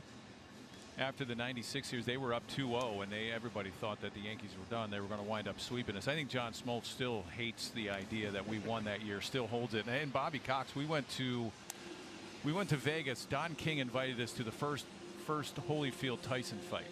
So and a lot of the Braves were there as well. And we were walking through the casino, and it was me and Graham Lloyd. We go by Bobby Cox. I'm like, oh, that's the manager of the Braves. Who went up to him and we introduced ourselves. Hey, nice meeting you. Didn't say one word to us. Just shook our hand. He said, absolutely not. I'm not talking to these guys. They just beat me in the World Series. I want nothing to do with them. You could close your eyes and you knew if Bobby Cox was near you by the sound of his cleats. That was my favorite part. And the smell of the cigar. How about that? Always wore nails. He also holds the all-time record for managerial ejections, which if you give Aaron Boone another couple of months, he'll get there. 158 times. Back here at Marlins Park, 2-1 for the Marlins. And Sandy Alcantara back to work against the bottom of the order for the Nationals. Bibas, Drew Millis, and Nasim Nunez. Was it MLB Network that had the round table with all the greats? Smoltz, Glavine, Maddox, Chipper Jones with Bobby Cox telling stories. Thank goodness we got that. That's as good as it gets, too. Fastball misses away, and it's 2 balls and no strikes to Bibas. We'll take another look at it. This would look wide anyway. It did to me, too. This came from Joe Mack. And it's not coming back. Still 2-0. 1 for 6 for Joe Mack behind the plate so far. ABS Challenge presented by T-Mobile. Joe still can't believe it.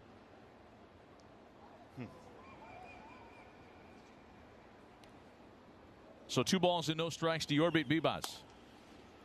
Played for Aaron Boone to start his major league career. 2-1. Been a struggle of late, but had some good ABs early on. First came over, claimed off waivers. Was that a changeup that didn't turn over? What was that? Correct. And it's lined into right field.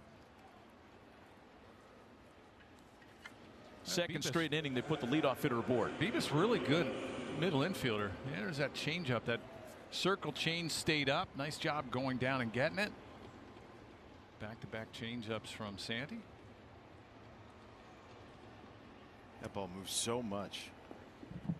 So this is the 3rd time in 5 innings that the Nationals have put their leadoff hitter aboard. Again, they kind of ran themselves out of scoring opportunities in both the 1st and 3rd innings.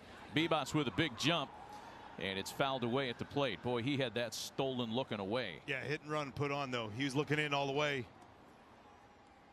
You don't see Drew Millis go out of the zone that far first pitch unless he's doing this. See that? He looked the entire way. Yep. That's, I mean, again, whether it's a hit and run put on or a run and hit, Sometimes you just got to have a feel. That guy's got a huge jump. Got to stay on the double play. Well, this isn't anything new, right? Opposing teams have been very comfortable running against Sandy Alcantara, even when he was at the peak of his powers, winning a Cy Young Award in 2022. 35 of 36 last year. Wow. And this is what frustrates him. He's not a guy that slide step. You'll see the big leg kick. He has quickened it up a little bit, but still very easy to steal off of. But you can control it still with timing, right? Like different looks. Well, you want to try to use the time clock. Right. You want to try to go to the plate different times. You don't want to keep going at 4 or 5 seconds. Also, with a guy that you already know the numbers, he doesn't throw his fastball a lot. You're about 30% of the time, so it's a little bit easier to steal when you're throwing off speed. Ball and 2 strikes on Drew Millis.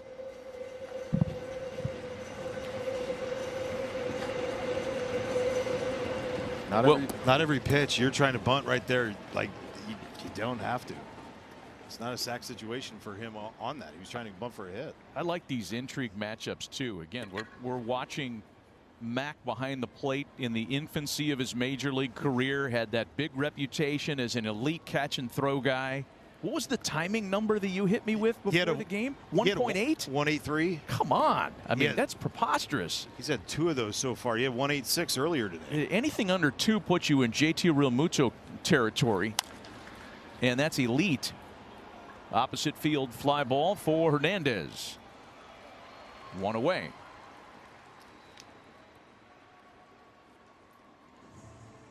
Let's rip a little Joe Mack video from yesterday and from this afternoon. Well, this one right here comes into question because that is a full obstruction of second base right there by Xavier Edwards. We're going to go that route. But how about today? The scramble drill, back foot, and he just absolutely on the target. Dots him. So 1 out, 1 on, and it's Nasim Nunez who walked and stole the base in the 3rd. Now, this got to be a situation where you got to think they got to put something on. They got to get some movement going, get him to shorten up right here, maybe put something in the 5.5 hole.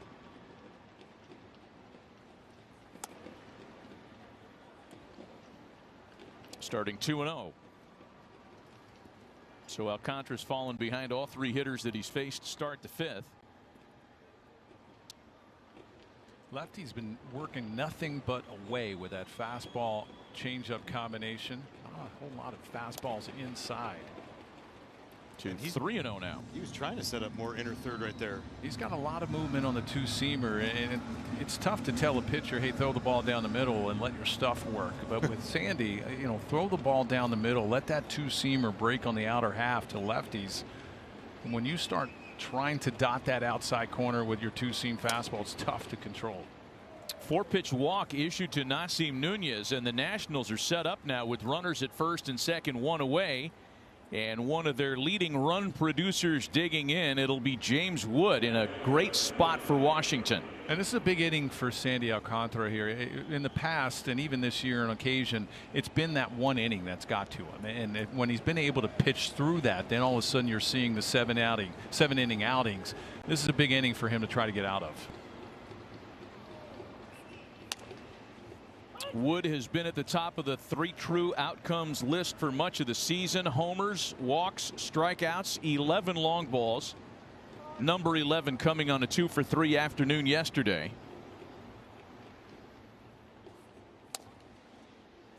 And 2 quick strikes put him behind 0-2. When you could crisscross on the outside part with your changeup slider, advantage you right now. That was way off the plate. Way off, you're right. He's a little gun shy though. 1 for 9 on his challenges so far.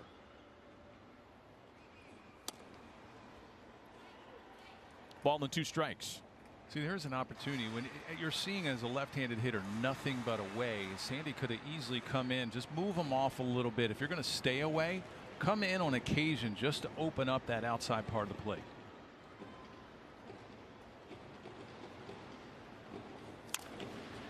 Chopper played by Sanoa to Edwards for 1. Relays not in time.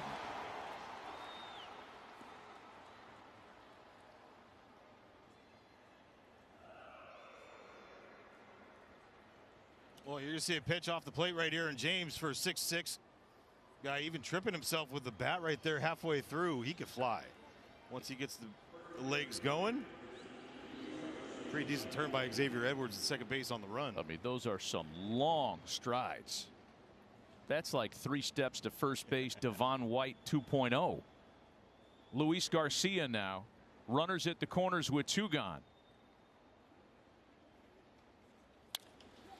And Garcia slashes that into the opposite field.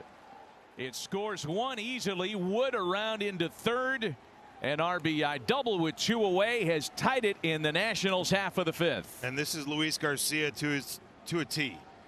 He's going to chase. But where does he chase? If you can chase him up in the zone, that's where he wants it. A little bit off the plate is in his nitro zone to go that way. Great job by him. Know thyself. Another first pitch changeup, and it was elevated. That ball down, you're probably getting a ground ball up. A little bit easier to get a line drive out of that. That's a great piece of hitting by Garcia. Not a big fan of first pitch changeups. Well, the Nationals have been big fans of first pitch swings today. That's every day. Brady House is that Yeah, it's a good. Yeah, it's not just a game plan for Sandy. No. I mean, they've been really aggressive. Brady House is the 21st batter that Alcantara's faced. He's gotten a first pitch swing out of 10 of them, and a great diving catch by Jacob Marzi prevents any further damage.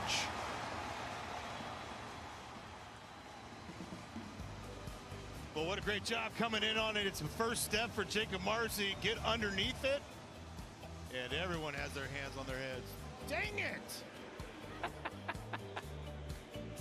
The Evergreens. You know what a perfect gift to give to her. So, and then I saw that you guys were having, the Mother's Day brunch, and I love it. The food was great, drinks keep pouring, and also special occasions. So definitely love this. We shine light on a lot of Mother's Day stories on this day, and you have a powerful story as well. I know your mom is your biggest hero, your biggest role model. She's also a fighter in every way. Tell me about that.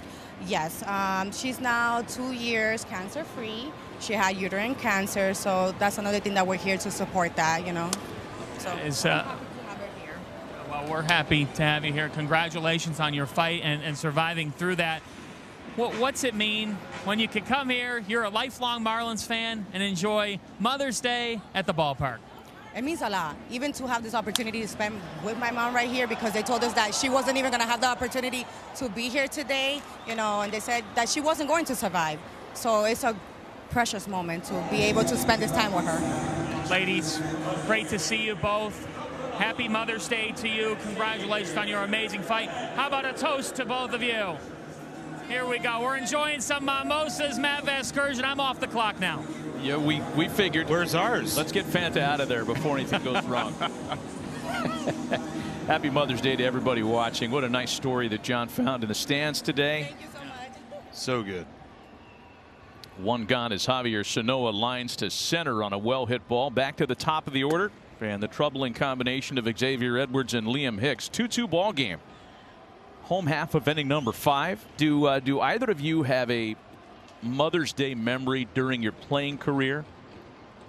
Like you used a pink bat, you went 3 for 3, or the day after Mother's Day in 14, because I didn't play on Mother's Day. Parents went down to Arizona, Nats playing the D-backs, and I hit a go-ahead homer. I remember them being right behind the dugout and being able to point up to her right there. There's plenty of them, but I mean, like that was my, only success story, I think. I don't remember. I have. Is that no too idea. long ago? That's a long time ago. ball and 2 strikes on Xavier Edwards. I'm sure I pitched in some of them. Being a reliever.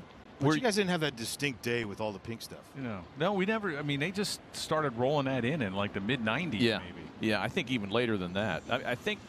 I love it. The consummate Mother's Day performance for me, as a fan, was Dallas Braden's perfect game. Right. Yep. Well, for the great Oakland A's, of course you remember that. Raised by his grandma. Yeah, I mean, that was a pretty memorable one.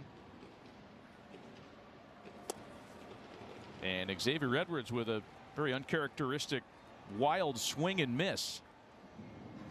Might be one of those emergency protection hacks. That was a heat seeker. That sweeper. That's nasty. It's been nasty for him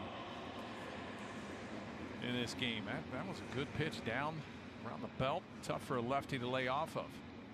So now the base is empty. Liam Hicks, Cade Cavalli looking for his first 1, 2, 3 innings since the first when he retired the side in order to start the day, and he's not going to get it here because that one gets away from him and it hit Hicks on the pad. We hope. It sure sounded like it. And the ball bounced as though it just had hit the pad. It got exit velo on that, 24 miles an hour. Seriously. They measure exit velo on hit by pitch. It came off. It registered 23.8. Got the big leg kick geared for the fastball. But see, that's what Liam Hicks has done, right? Like, he has been so good early on. You're not flipping over that curveball. You're giving him as good of one you've thrown today, right? You're trying to get on top of that a little bit more. He yanked it. Otto Lopez now. He's been on base via the base hit today, bailing out on a breaking ball. And it's a ball and no strikes to Lopez. Second time today. This one's not as close, right? No. No. Yeah, exactly. I think you're just getting out of the way. You're getting underneath that slider just a little bit. You can understand the bailout, though, right? From the first one, yeah. Oh, yeah. Sharply hit to shortstop for Nunez to retire the side. Nothing comes of the 2-out hit batsman. Celebrating Mother's Day in Miami. And a 2-2 game.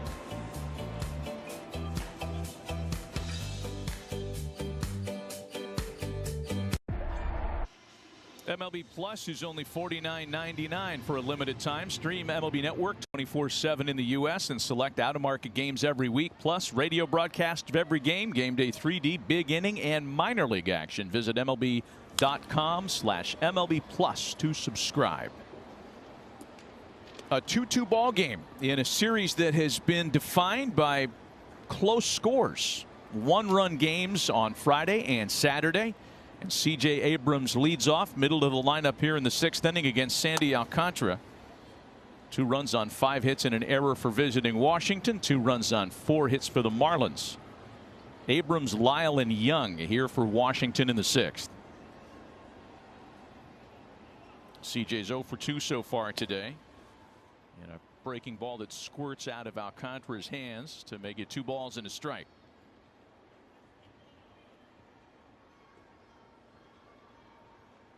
Well, so far much better returns for Alcantara as compared to his last assignment on Tuesday.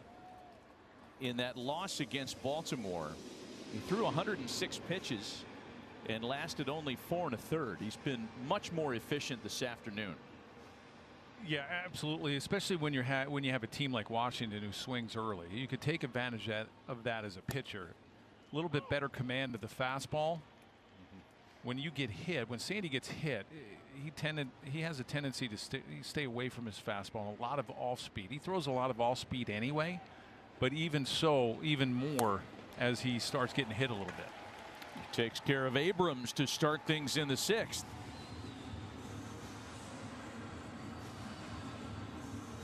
Time for the FanDuel Live Same Game Parlay.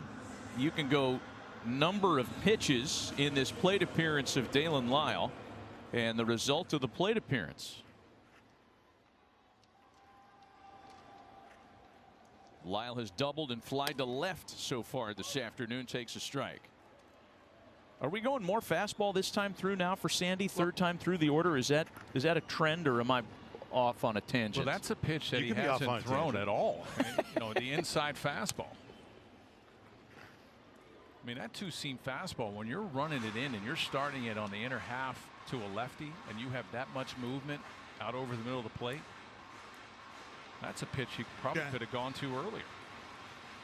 The other thing, too, is that his changeup at 91 plays like a fastball. Truly. Yeah.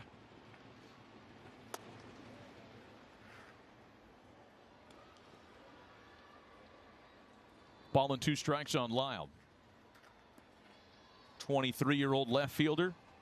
One of the young bats the organization is leaning on. And back-to-back strikeouts for Alcantara, who had struck out only 1 through his first 5 innings today. Good changeup. We are throwing inside. You're letting the hitter be aware of, hey, he may come in, and you see how much movement that 2-seam changeup. When you're throwing 2-seam fastball and then you're gripping that circle change with those middle two fingers on the two seams. It's the same look. You're coming out of the same arm slot. You're just taking about 10, well, this case, maybe 6 or 7 miles an hour off. But with that movement, it's just enough to get that swing and miss. Starts Jacob Young with a first pitch fastball for a strike.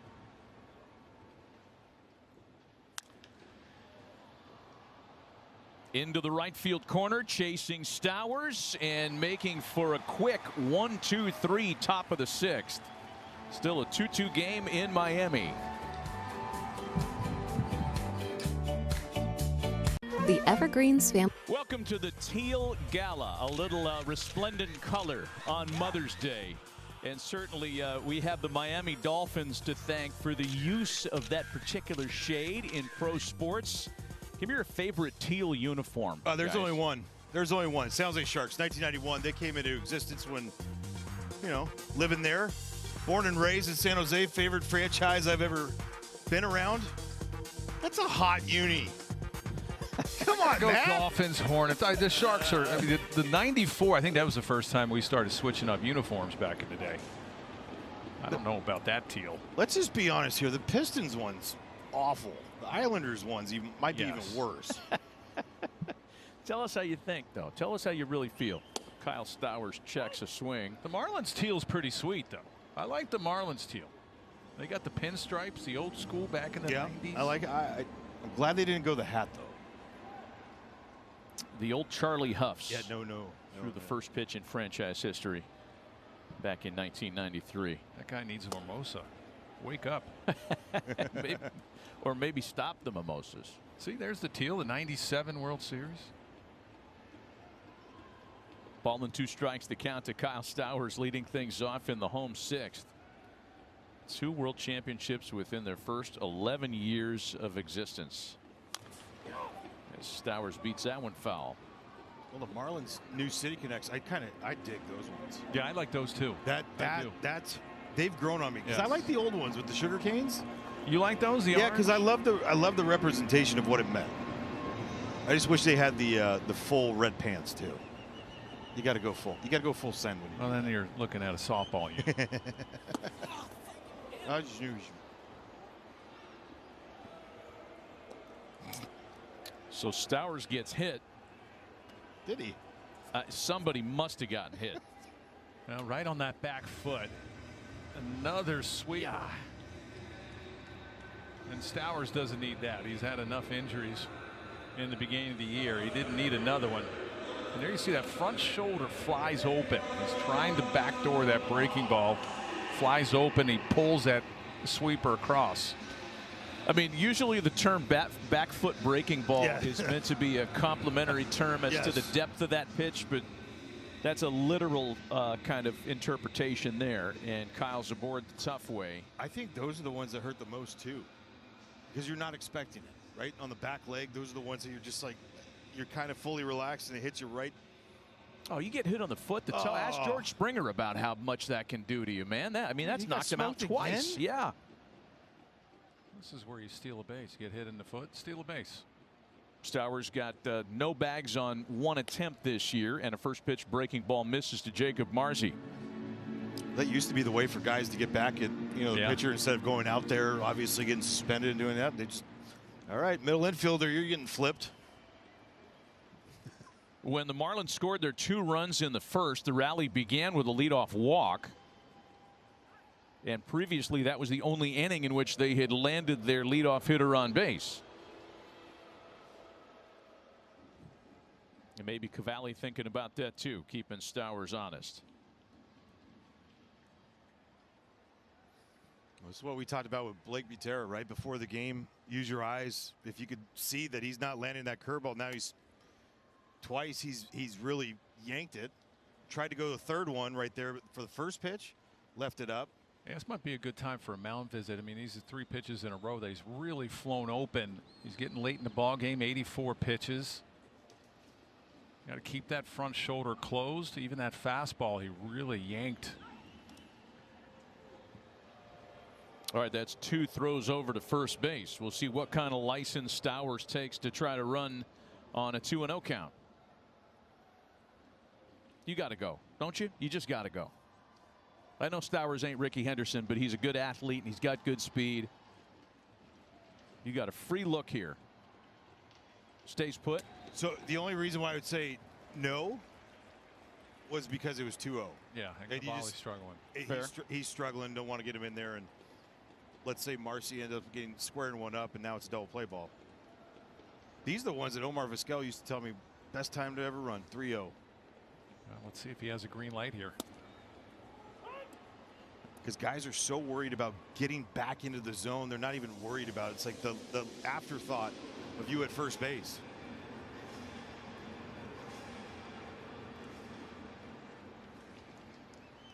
Three balls and a strike to Jacob Marcy, who has singled and struck out today. Runner at first with nobody out in a 2-2 game. Checked it. And challenge. Takes ball 4, but we do have a catcher's challenge. The catcher's challenge. You know this is a strike. Marcy didn't even move.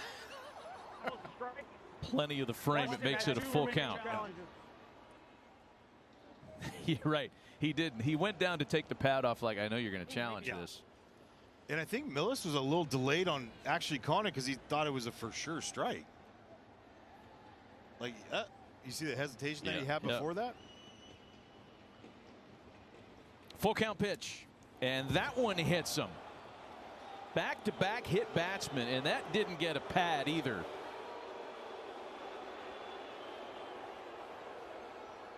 I think that got square knee. But the third one that he's had with the curveball. All three hit by pitches. LJ Petra coming out. He was my trainer in AAA. Was he really? Yeah, with the Giants. Fantastic human. Yeah. Well, you talk about 3-hit batsmen, and they've come within the last 4 plate appearances. So the command of Cavalli, which was great to start the game, has been a bit evasive here. Right off the front kneecap. Ouch.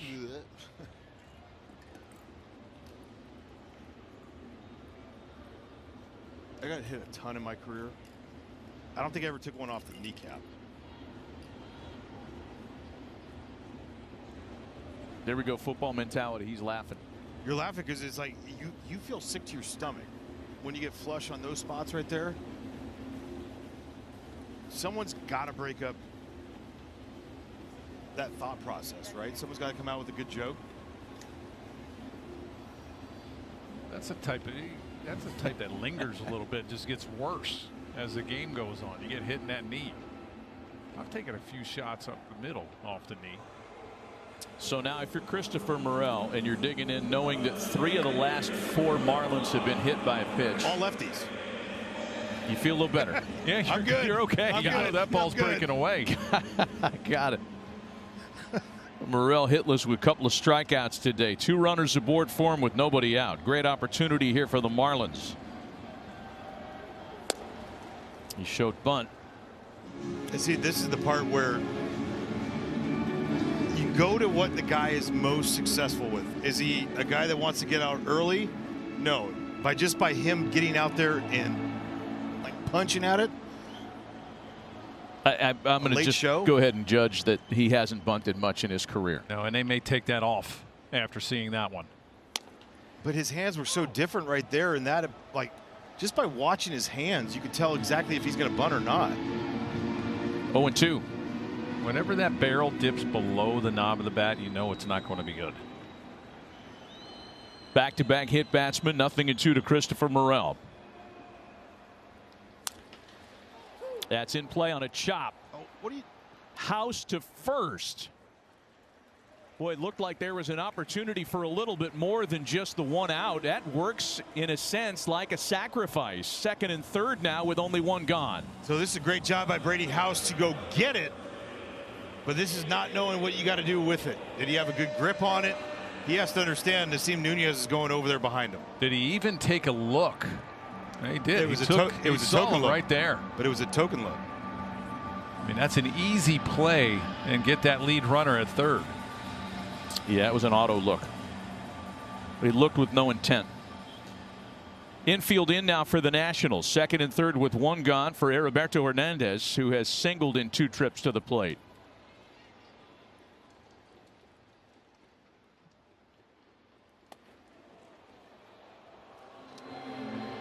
And now it's a right-handed hitter ducking for cover. So right now, if I'm Heriberto Hernandez, I'm sitting middle part of the plate away. Well, he got a hit on his last at bat with a breaking ball that stayed up, and yeah, absolutely. You look for something away, maybe even a fastball. Take it to the other side.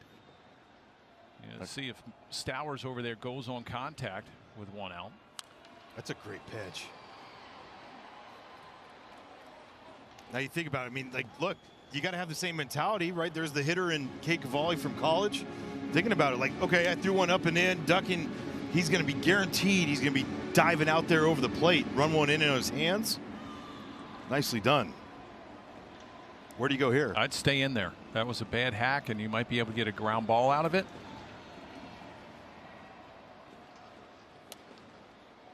Two balls and a strike. And you can see it's getting late in the ballgame. 93 pitches. He's getting underneath that slider. That's 2 sliders in a row that he's gotten underneath to Hernandez. The fastball he's getting on top. The breaking ball he's not. So maybe that arm's getting a little tired out there. Paxton Schultz is up in the bullpen for the Nationals. 2 balls and a strike to Hernandez. Another chance for House. He comes home this time, and they get the play at the plate. So contact play that you're going to have on right here. It's play catch. Great job by Brady House. Stay low with this one. Play through it. And a great job by Drew Mills. Catch it, secure it, make sure you get that tag down.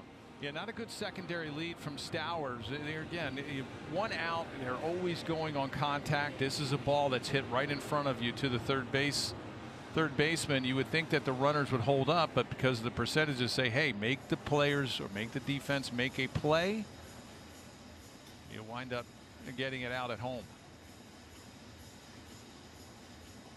So we'll have a pitching change. Cade Cavalli exits after 5 2/3. He leaves with the score tied.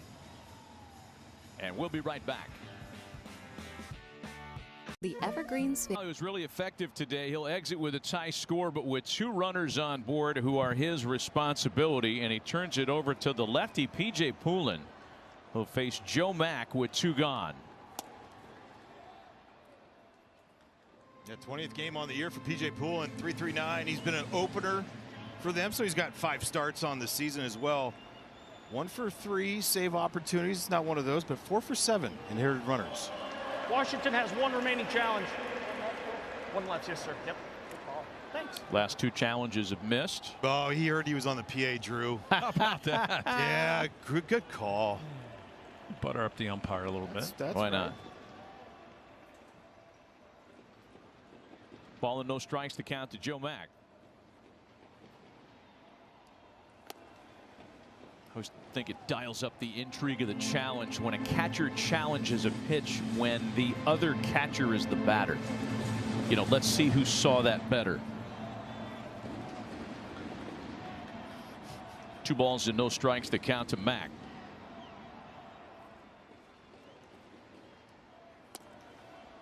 To 3-0 now.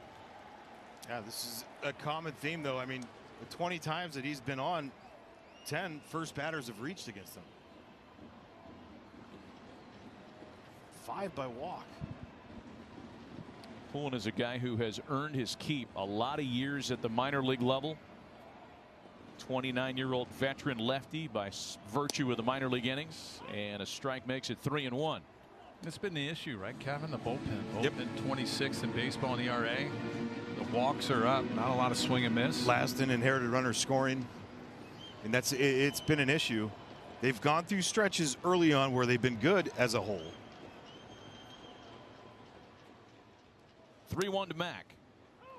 Well, I know that a lot of player development people and baseball executives will tell you the easiest thing to fix is a bullpen, and you need to go back no farther than the last time the Nationals won it all. The only time, 2019. Through July of that year, they were on pace to have a historically bad bullpen. They fixed it with some late moves and won a World Series that year. But what I feel like great secondaries are beneficiaries of what? A great defensive line all the time. They had a pretty darn good staff, right? Starting staff to get them to that point. Full count to Joe Mack. 2 on, 2 out in a 2-2 tie. And a bouncer up the line for Garcia to retire the side. A couple of pitchers combined to quiet things down and keep it a 2-2 ball game.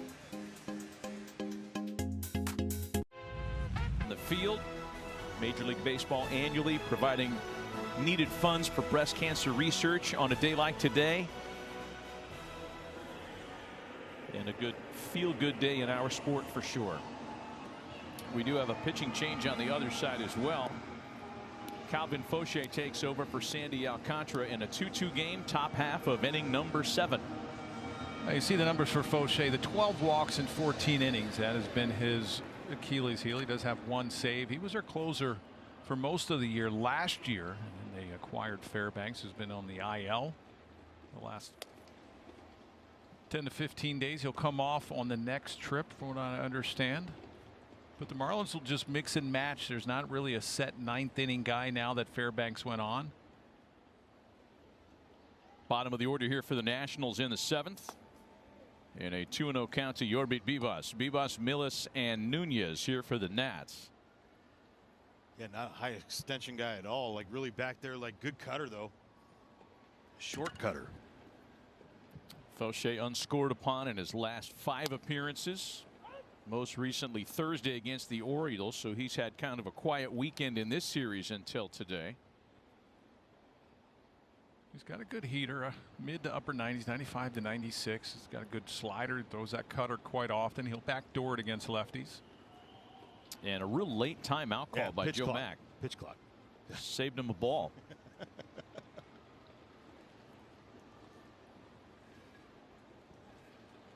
What do you think that conversation is, though? Like, hey, man, thanks for saving me. Take a breath. What do you think? Thanks for saving me. What do you want to throw here? How would you have done with the pitch clock? I mean, I didn't work. I wasn't slow. I guess it wouldn't bother me. I think more so when pitchers get in trouble, you want to step off the mound and take a breath, and you really can't. Like the game speeds up on you too fast. You get some traction or traffic on the base pass, and you're trying to gather your thoughts. You don't have that ability. All these changes that we wrung our hands over, right? And I say we, meaning the purists. The legislating the number of visits to the mound, right? Because after watching the 2009 World Series, if we saw another mound visit between Jorge Posada and CC Sabathia, we were all going to stop watching baseball forever. So they said, okay, you can only do it 6 times, and everybody freaked out. What? You can only do it 6 times? Well, now we don't even care. It's not even a thing. Throws to first. Last night it was though. Did you guys see it? No. How was it? I mean, all umpires converged on the middle, like with Drew Millis, because he was going to jumped right in front of it like a Secret Service agent. All right. Well, Sandy Alcantara wouldn't have cared if there was a mound visit number or not today, because he was pretty good this afternoon, guys. Good bounce back start after struggling in his last start. He really came out and threw a lot of strikes. There's a couple innings. You look at the 4th and 5th inning where he got into trouble, and those were the innings that really tended to open up for him, and he struggled. He got away with that, only limiting the damage to 1 run in each of those innings, and allowed him to go 6. He threw 89 pitches. With that, he, in the past, they probably let him go a little bit further, give you another inning, but after his rough outing, his last 6 innings, good quality start. Faced 24 batters, 20 of them got strike 1. So he was all business today.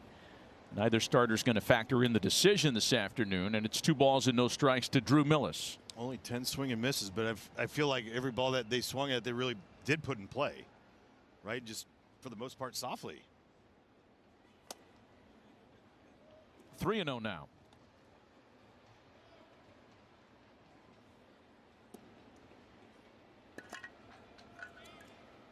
The Nationals trying to keep the good vibes alive, having won 3 of their last 4. Trying for their 5th Road Series win of the year. Yeah, and in a division that if you had told us that on Mother's Day it would look like it does, we'd say, wow, what went desperately wrong in places like Philly and New York in particular. You'd have thought we were living in the 420 world right there, huh? Right. But out of either one of those teams, I think probably Philadelphia has a better chance of turning it around. I agree. We've kind of seen it. Weird series with the Rockies, weird series with the Athletics, but the Phillies have played much better baseball of late, and there's ball 4 to Millis. They finally got that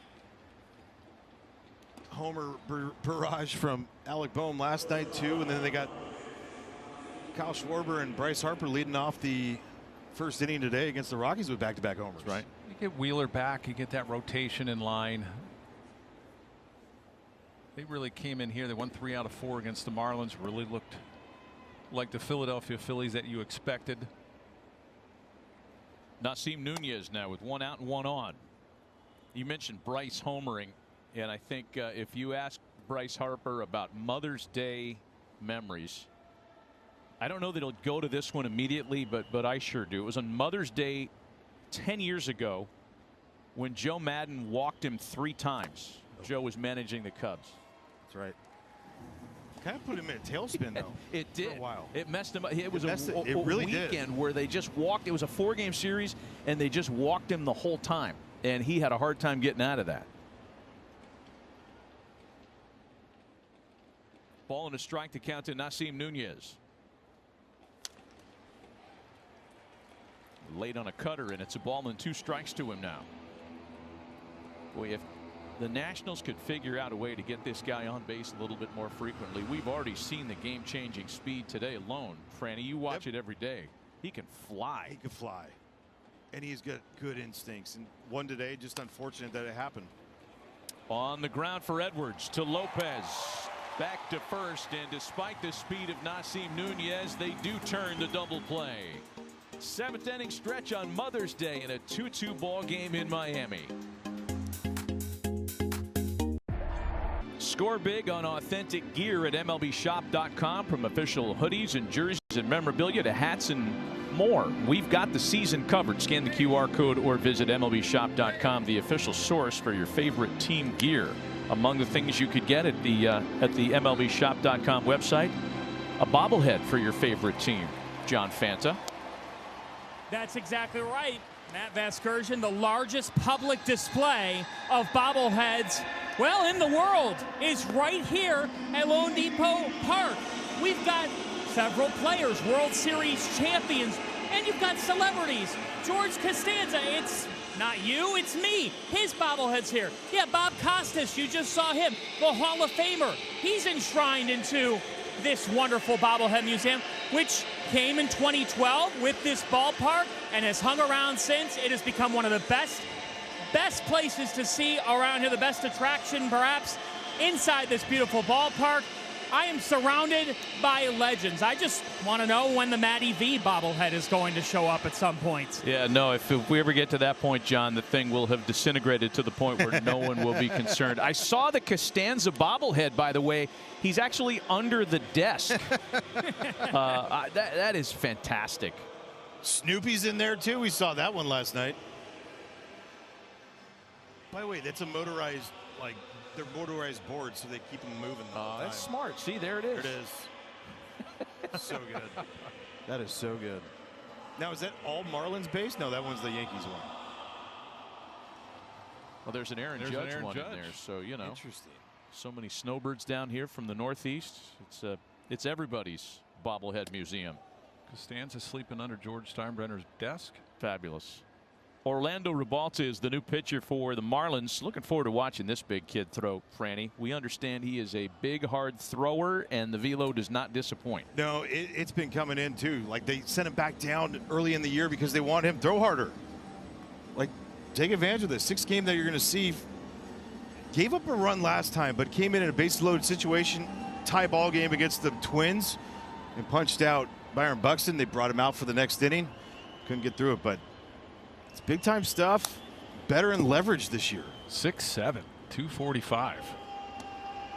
Huge hands, so the changeup he'll throw, like, you can't see the ball. It's like Lee Smith and his hands, like that, just swallows the ball. It's hard not to make the El Duque comp. Cuban born. High Sox, big kick.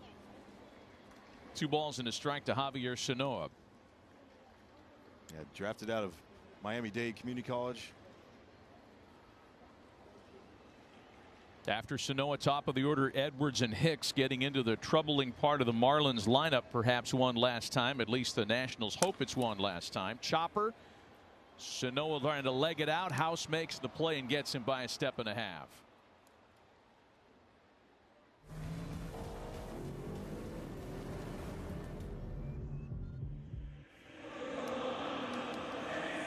One gun to start the inning for Ribalta. Now the top of the order, Xavier Edwards, who has a single and a run scored this afternoon.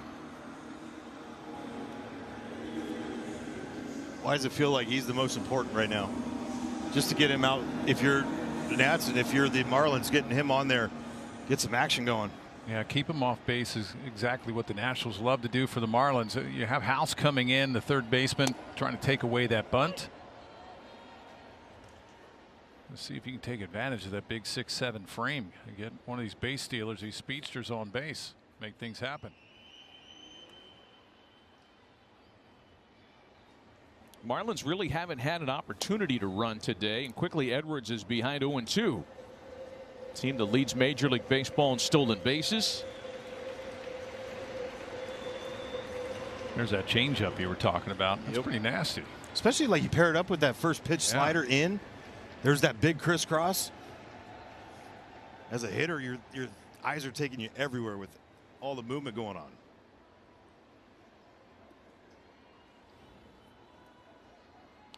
There's that circle change down and away. You're throwing 96 to 98 miles an hour, and that changeup comes in about 10 to 12 miles an hour off that fastball. You're right about the size of the hand. Those are meat hooks, man. It's funny. You shake his hand. I got decent sized hands. And I'm like, where'd it go? What's going on here, man? Ball and 2 strikes on Xavier Edwards, trying to battle back after starting the count 0-2. Liam Hicks on deck. Home run threat next. 2 balls and 2. Oh no, they bring him up. A called strike 3. The gooch on that one. That was late, huh? Real late. I was wondering where that pitch was anyway, and then it took his time ringing him up. 97 on the outer half. Slow, and then pop you with the heater.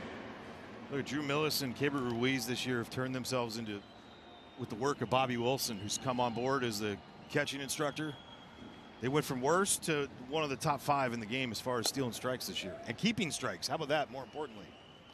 Well, you were wondering where that style was going to go with the ABS system. Was it going to take it away? Yeah. You know, full ABS yet. I mean, there's no sense of trying to bring it back up. You'll see catchers now drop it down and give a different look. Whatever can cure the epidemic of over-framing that plagued our game for the better part of a decade. Still holding. I'm all in favor for still a 2-2 ball game. Oh, you.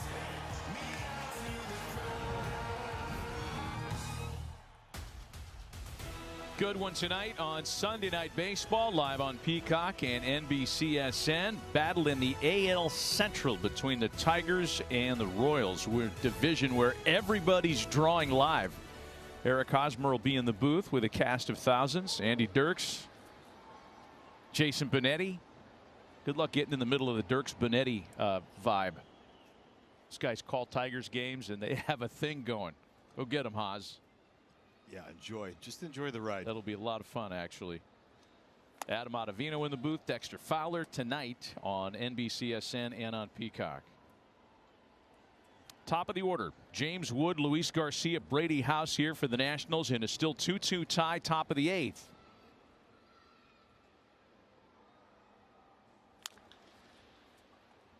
And you're living right when you can make a casualty of James Wood on a harmless ground ball.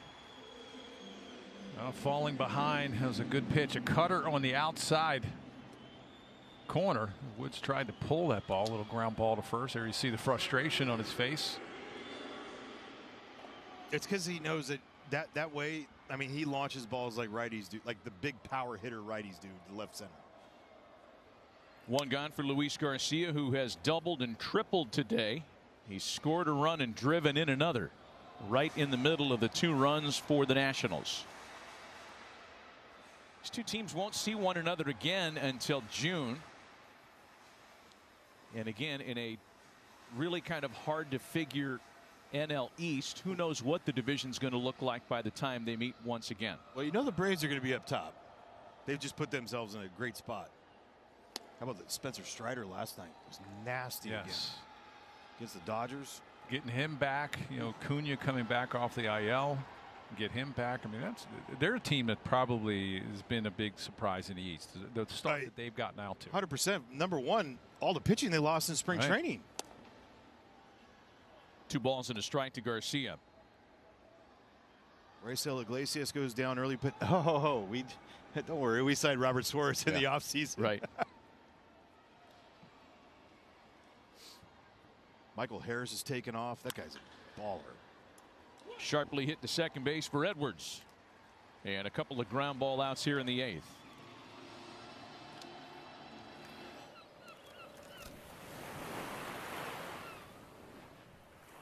Taking a little breather. Corona. La Playa awaits. Braves well represented at the Bobblehead Museum. And with 2 out and the bases empty, here's Brady House. I think they stay hard with him. They hang something. He's shown late games to go big fly, but you can't mess up with that spin.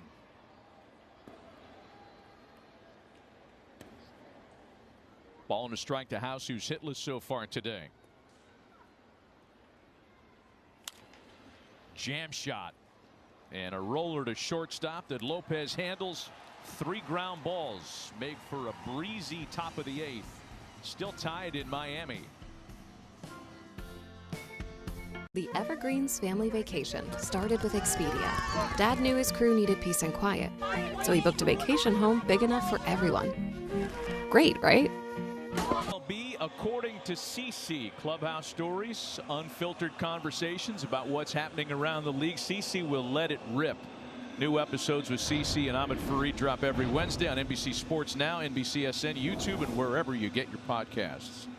Gus Varland on in the bottom half of the 8th inning to try to keep this a 2-2 ball game.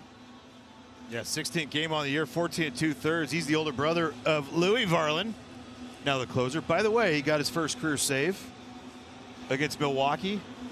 His brother, a couple days later, I believe, got his first career save in Milwaukee. So he beat him to it. I think it's 5-4 right now as far as the Varland save numbers. Boy, both Varland boys grew up dreaming of pitching for the Minnesota Twins, and while it happened for Louis, they've kind of reached their stardom elsewhere. And Gus's first pitch to Otto Lopez misses off the plate. Lopez, Stowers, and Marzi in a 2-2 game late. This is the kind of circumstance where you look for somebody to kind of unbreak a tie with a long ball. And unfortunately for the Marlins, that is not a strength of their lineup. They rank 25th in the 30-team league in homers. 21 vert on that fastball. It's a ball that stays on plane. You got to get 3 balls on top of your hitter. A sinker slider guy, 95. Good 4-seamer as well, 95, 96. Good slider. You mentioned the Marlins with home runs. They hit 3 yesterday. Last time was Kyle Stowers did it all by himself in Baltimore last year. And a swing and a miss by Lopez. Nice way to start right there for Gus. Yeah, Varland a drop and drive. He drops that back leg. There's that nice tight slider. You see, he drops that back leg. That's when you get that good extension, a good rise on that 4-seamer, and then that slider down and away. Stowers, after a big Saturday, 3 for 4 with a homer, has had kind of a weird looking line on the box score today. He flied out to center on a ball that was hit to the wall and took a great catch by Jacob Young to rob him. Then he bounced into a double play, and then he was hit by a pitch. So it's gotten progressively worse for Kyle with each subsequent at bat so far today. 0-2 now to him. You could tell that vert that he has on that fastball, how much he was underneath it. Well, he breaks down that back leg, and he's a drop and drive guy. You watch this. Yeah, the rise that he gets on the four-seamer. I mean, that is a lot. You're like 6 inches underneath that ball, Stowers. And we've all been there, right? Like, this is now having the numbers to back it up and what it means. Like, we always be like, this guy's it's going straight up in the air. It's carrying. It's rising on us. No, it's not. It's just staying there. Still 0-2 to Stowers. Jacob Marzi waiting on deck with the bases empty. Well, I don't know about you guys. Kyle Stowers, to me, in so many ways, reminds me of Justin Morneau. Strapping left-handed hitter. Maybe it's just the facial likeness. Well, they're very calm, right there. But he's got to get Kyle Stowers got to get the helicopter a little bit in there. He doesn't have the finish that no. Justin Morneau has. Morney's one of the best. One of my favorite analysts to listen to, just in general, because he gets it. Batting titles, MVP, and he acts like he's a dude. Just a dude. Yeah. Yep. He's not a dude. 2-2 the count to Stowers. That's a good comp, though. I like that. Those are big dudes. Compact swings. And I bet Kyle Stowers could let it rip in a home run derby if he ever has that chance. Isn't that funny that you forget that he didn't won he last year in the All-Star game? Didn't he? Wasn't he in the home run derby? He did Stowers swing it in the I don't know, because Wood and O'Neal Cruz put on an that's absolute the show only thing I remember from it. Yeah. Was Wood. Full count pitch. And that's a nice plate appearance there by Kyle Stowers after starting 0-2.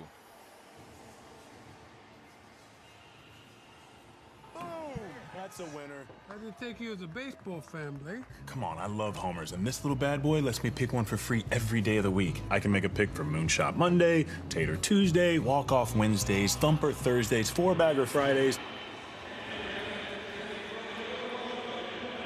Going to have a pinch runner at first base for Stowers now, and that's a very important pinch runner representing a go-ahead score.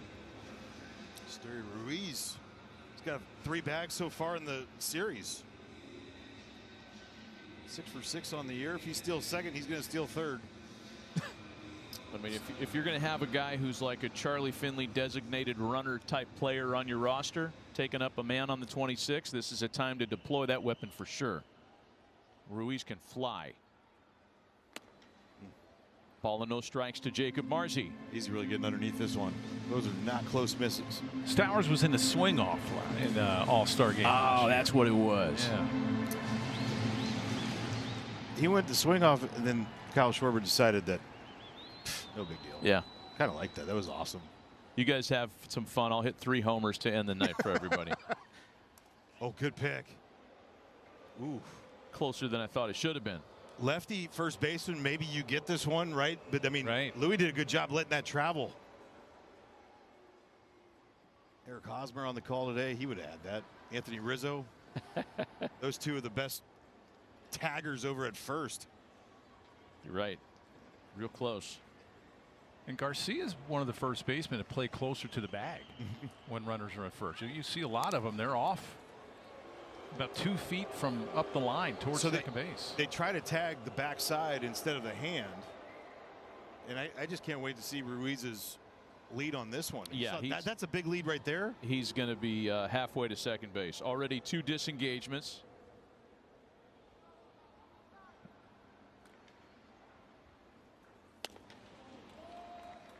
Didn't run there, but he certainly could have affected Varland, who missed high again. 2 balls and no strikes. So this is the time I'm thinking he's going to run just based on, all right, fastball's been way out of the zone. He's probably going to go slider right here. Yeah, and if Marcy, if you get a fastball, you got to be aggressive on this pitch. 3-0 now. And Ruiz still not going off first. And Varland only 4 walks on the entire season. 5% walk rate coming into the game.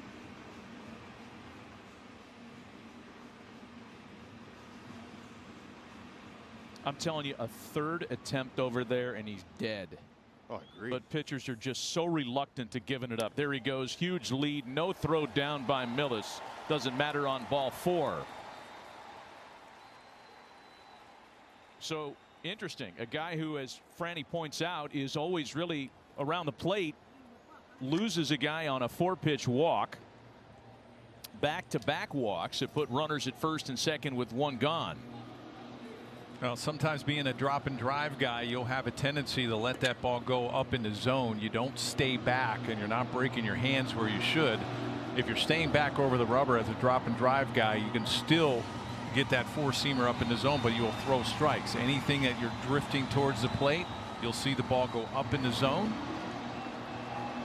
Usually you teach a lot of pitchers to use that height and pitch down. Use that slope of the mound and pitch down in the zone. Yep. You don't see a whole lot of drop and drive guys. Yesterday, Owen Casey came, he hit a double. Stewie Ruiz pinch ran. They went out, had a meeting. First pitch, he stole third. I mean, this is that time you're worried about throwing strikes and everything. You cannot lose sight of Ruiz over there at second base. Boy, I don't know. Sending Ruiz to steal a bag here. I get it. There's only one away. You score him on a fly ball, but he's going to score on anything in play here, essentially, from second base. They're aware of him.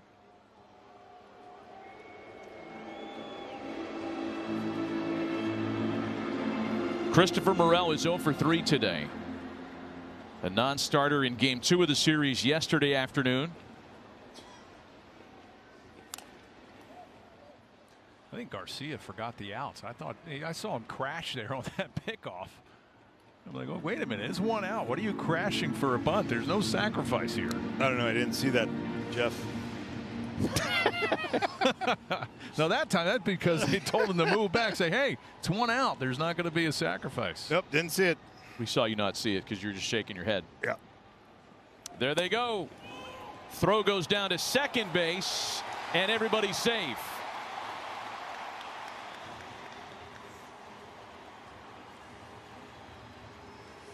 The Marlins major league leading 42nd and 43rd stolen bases of the year. Nobody's taken third base more than Miami, and now they're set up with 2 runners in scoring position and 1 away. Well, Marcy can run. It's his 11th stolen base on the season.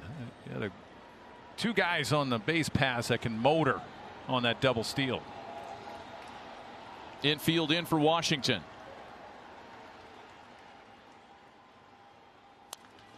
And Morel hits a flare out to center field. Coming on hard is Young. He won't get there. Scoring from third is Ruiz, and the Marlins go back out on top. Speed kills. You get speed on the base pass. It's tough on a pitcher, and that slider caught too much of the plate from Varland. Supposed to be down and away. Yeah, but one out. Expand the zone on that one. 1 out right there. Jacob Marcy, he's got to be at third. Right? You go halfway. There's no reason for you to go back to second base on that. You right. go Nobody's halfway, even covering the bag. You're right. The whole idea is nobody out. You go back tag no matter what.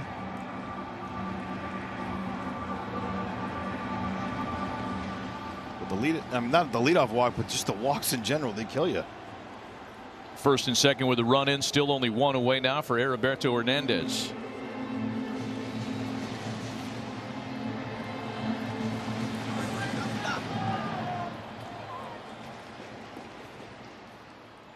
Two walks, 2 stolen bases, and a single. And perhaps more for the Marlins. Marcy was looking to take it too.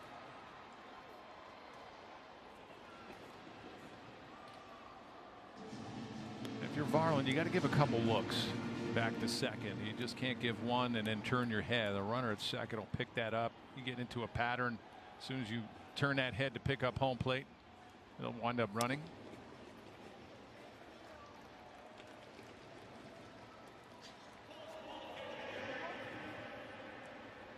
Can't let those challenges die in your pocket. Here we are in a late big situation. Yeah, but that's been the common theme though from the catchers just in general for the Nats this year. The misses they've had haven't been real close. A ball and a strike from Varland. Like if it flips it to a 1-2 count, 2-1-2, 1-2, we know the 200 points on batting average, 200 on slug, how different it is. Well, 1-1 and 0-2 is not crazy. And I think it's challenges like that that make the overall percentages so misleading. Yep. Right? I'm pretty sure Drew Millis knew he didn't have a real good chance at that one, but he fired it anyway because we're in the 8th inning. Still ball and 2 strikes. Ebus tried to go daylight flash right there. He vacated over there. You're lucky that. Yeah, as a pitcher, you got to step off. You see an infielder, at least let him go back to his position before you release that ball to home.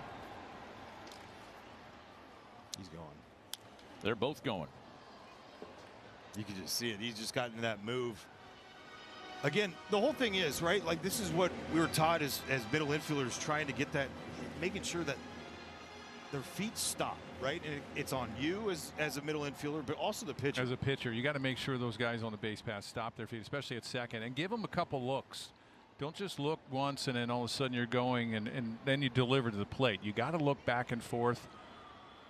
It's up to the pitcher a lot to control the running game. The next 1-2. And a called strike 3 taken by Hernandez. And another challenge. Tell you what, Guccione's been with the delayed strike 3 call. Hey, this one's coming back. Overturned. Miami has 1 remaining challenge. Maybe Chris Guccione's having a little trouble behind the plate. You watch, this is a late 3rd strike call and a slider down. That was a good challenge by Hernandez. He knew it right away.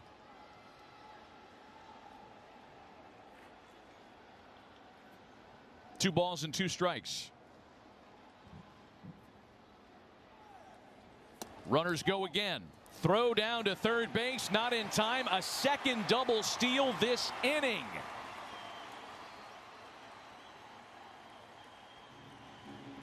Now that pitch right there could have been challenged because that was right down the middle. That's a big miss. Yeah, and when you're out of challenges, you watch it. You didn't get the. But look at Guccione on that. Right. He was already bailing out of the way before the ball was even across home plate. That's a pitch because the catcher had to reach back. That umpires miss a lot, and that pitch could have been challenged. Hernandez swats a ball high, deep, and foul into the left field corner, and it stays 2-2. We're at pitch, what, 26 now? 27 for Gus Farland? Marlins have an opportunity here to kind of bust it open, already having taken the lead here in the 8th. Runners at second and third, only 1 gone. Infield in for the Nationals. And Hernandez touches it into left field. That's going to score 2.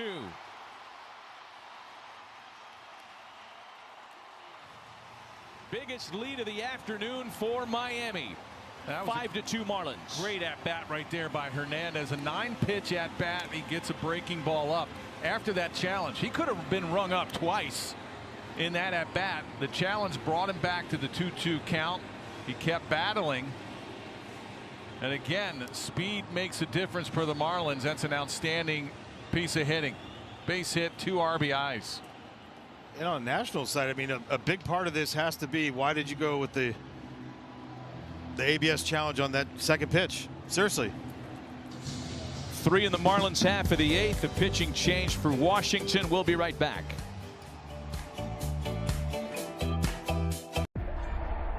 This Mother's Day, join Major League Baseball and our partners in the fight against breast cancer. Visit MLBtogether.com/Mother's Day to learn more. Marlins have broken open 3 runs here in the 8th. And with a man on and only 1 away, the Nationals go back to the bullpen for right-hander Paxton Schultz. And you'd never have known that Washington got Cade Cavalli 2 outs into the 6th inning, because they've used 4 relievers here this afternoon in back of their starter. And this has been the problem, is just trying to find that right mix every single day. It's not the easiest of things. 10th game here for Paxton Schultz. A lot of cutters that you're going to get.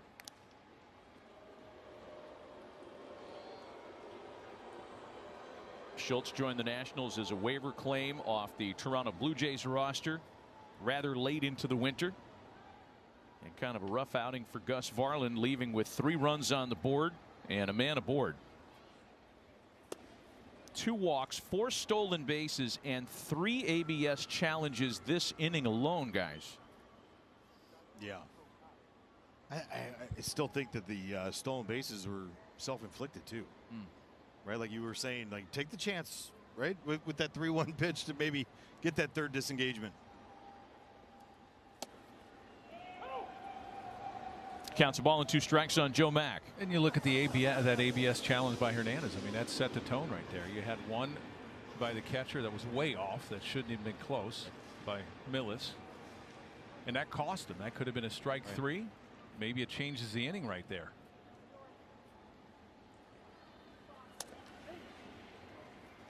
And a called strike 3 taken by Mack. Two gone now in the 8th. Quick reminder, Peacock is the place to be for MLB on Sundays. Check out the MLB Sunday Stretch coming up next, a live whip-around show bringing you live look-ins, highlights, and analysis of all today's games right up until the start of Sunday Night Baseball. MLB Sunday Stretch only on Peacock. You can hear all about Kyle Schwarber's 2-homer game, among other games in progress on this Mother's Day. Here's Javier Sanoa. The other thing too is for Clayton McCullough to have that Esteury Ruiz off the bench. You were talking about it earlier, right? And just giving him the freedom to be able to go out there in a tie ball game. Hey, you want to rip third? Rip third. You know, I got you. You're talking about the disengagements and then teams not running. Or you thought, okay, hey, we may see 100 stolen base here by a player. I mean, when you don't have a lot of pop in your lineup, you got to make things happen, and that's the advantage for the Marlins. When you can steal bases and you have a lot of speed on your roster, if you're not hitting the ball, the ballpark, that's a huge asset. So if you're the Nationals and you're trying to adhere to a run prevention schematic, the idea that he's going to get caught traditionally stealing a bag after 2 disengagements, I just think it's a pipe dream. I agree. Certain guys, right? Certain guys. These guys are all really smart, and they've got access to data that we don't have access to, and their brains are bigger for baseball than most of us. I'm talking about GMs and the analytics departments and teams. However, philosophically, I'm a firm believer that throwing over a 3rd time at risk of yielding the base gives you a better chance at an out than having a catcher try to throw him out with a 20-foot lead. That's going to do it here in the inning. And the Nationals are down to their last 3 outs, trailing with their biggest deficit of the afternoon. 3 for the Marlins, running toward a 5-2 lead. The Evergreens Family Vacation. The NBA playoffs continue on NBC and Peacock. Spurs Timberwolves tonight at 7:30 Eastern. Pistons Cavs tomorrow at 8 Eastern. A couple of very intriguing Game 4s on NBC and Peacock. The latest of stages here this afternoon on Mother's Day, and Andrew Nardi's going to try to close it out. 27-year-old lefty is who Clayton McCullough hopes will be the last in line for the Marlins today. He has really good stuff if he's throwing strikes. You see the 11 walks, 15 strikeouts. Good fastball from the left side, mid-90s. Good slider as well. His issues have been the command. Working on a couple of scoreless outings most recently, and drawing Abrams, Lyle, and Young here in the 9th on top by 3.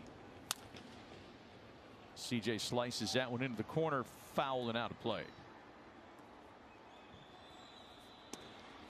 Hey Jeff, is that ball boy down the left field line? Is he always decked out with his tape and everything? Oh, yeah, both sides I think are. I mean, he is rocking out right now.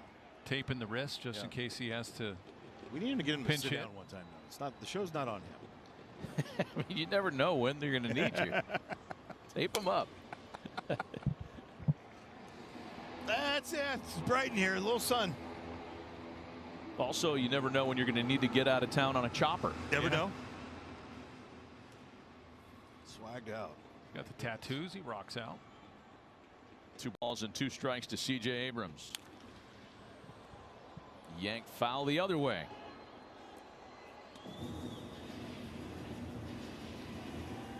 And that's when you know you've mastered the art of being the ball boy in the corner. You know that you don't have a play there, so just stay comfortably seated.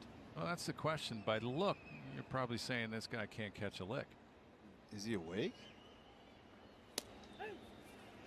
And a called strike 3 taken by Abrams. Had they not been out of challenges, perhaps CJ touches his helmet there, but I feel like that's a strike. That's not good. Yeah, slider up, and you know that's a bad miss. That's twice. Oh, you're right. Boy, that's a bad miss. That's twice that the ABS has gone back and haunted the Nationals.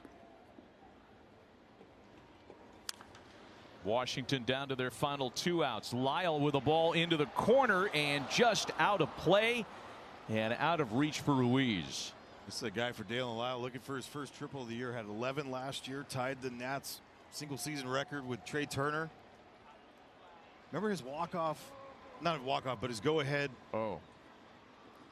inside the park homer that he had at Citi Field last year. Was like one of the first ones they've had in years. He did it running through the stop sign on the whole thing. That would have made him the all-time leader with 12. So he just wanted the inside Parker. Boy, and as soon as you see a guy lay out like that, you're thinking triple too. He could float. Counts 0-1 to Dalen Lyle.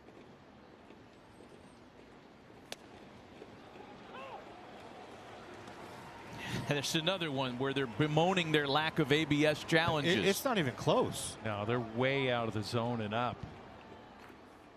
That's 2 in a row. And the ABS was made for those. Yes. That's what it was made for, not the ones that are nicked, because the umpires are so dang good.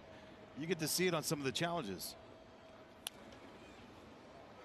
Now the umpires know that when the teams are out of challenges, you think they take advantage of that and say, hey, now I don't have to be as perfect. I can be a little bit lenient and call some balls out of the zone. Those last 2, that strike there and the called third strike to Abrams, that wasn't even close. I just think that Joe Mack's done a good job buttering him up behind the plate.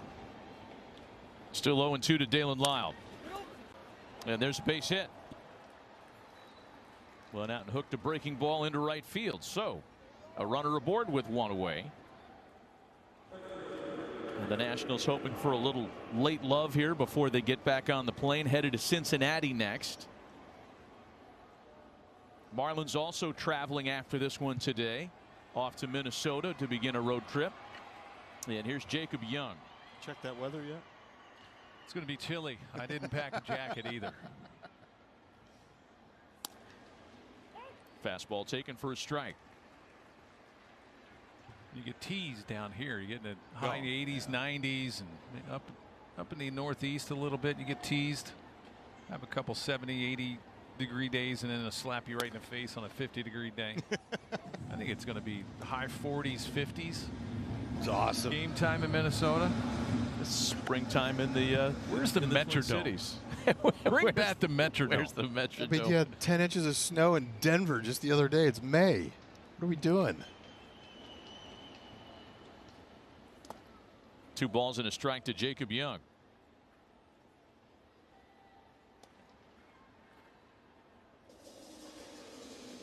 Joe Mack, his first 3 games, getting a look at him in person, man, he is impressive. Behind the plate, corrals that ball so well, the ball gets nowhere.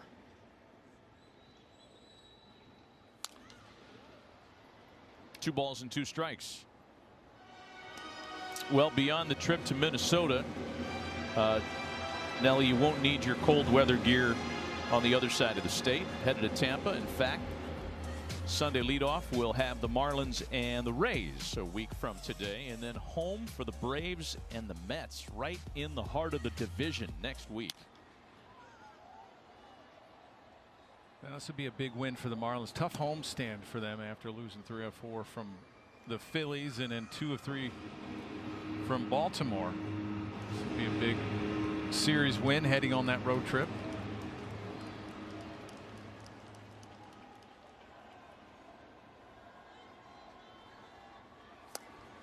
Got him.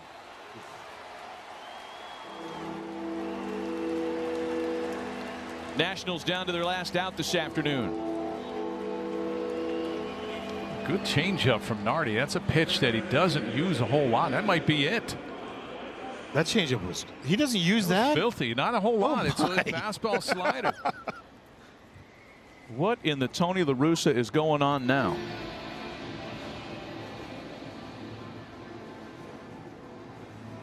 This is a really good pitch for him for a guy that's fastball slider. There's He's making a good change. action. Wow. He's making a pitching change. 1 out left. Tying run on deck.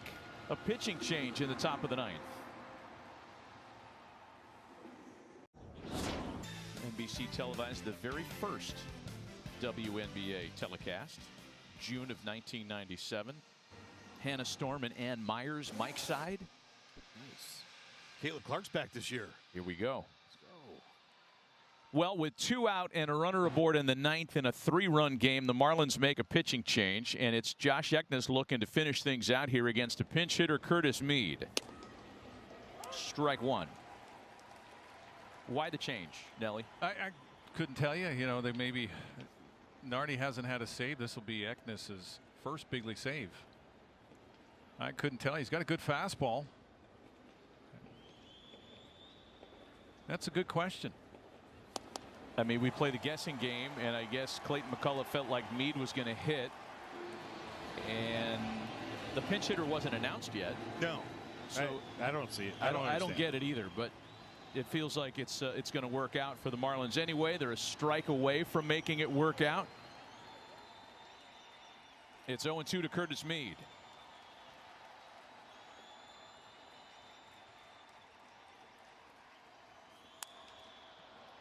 Headed for the gap. Marzi there to cut it off, and the Marlins take game 3 of the series with a come from behind win yesterday and 3 in the bottom of the 8th inning this afternoon. They win the series by taking 2 out of 3 from the Nationals. That's a big series, I think, for the Marlins, winning 2 out of 3, heading on the road trip. They've had a tough homestand, losing 3 of 4 to Philly, 2 of 3 to Baltimore. Both sides good starting pitching with Alcantara and Cavalli. It was just a battle of the bullpens and the speed of the Marlins that killed the Nationals. Well, it just shows what pressure can do, right? Speed kills, we know that, but the thought, everything moving pretty quick, I feel like, on the Nationals side, defensively, on the mound. And look, the Marlins took advantage of it, as you're supposed to do. Christopher Morel with a huge knock to put them ahead, and, well, I'd say it's a pretty good series. The blueprint for the Marlins executed on this Mother's Day. 4 stolen bases in the 8th leads to the 3 runs that win it. And it's a happy day for the home fans. We're back with more from Marlins Park after a Marlins Mother's Day win right after this.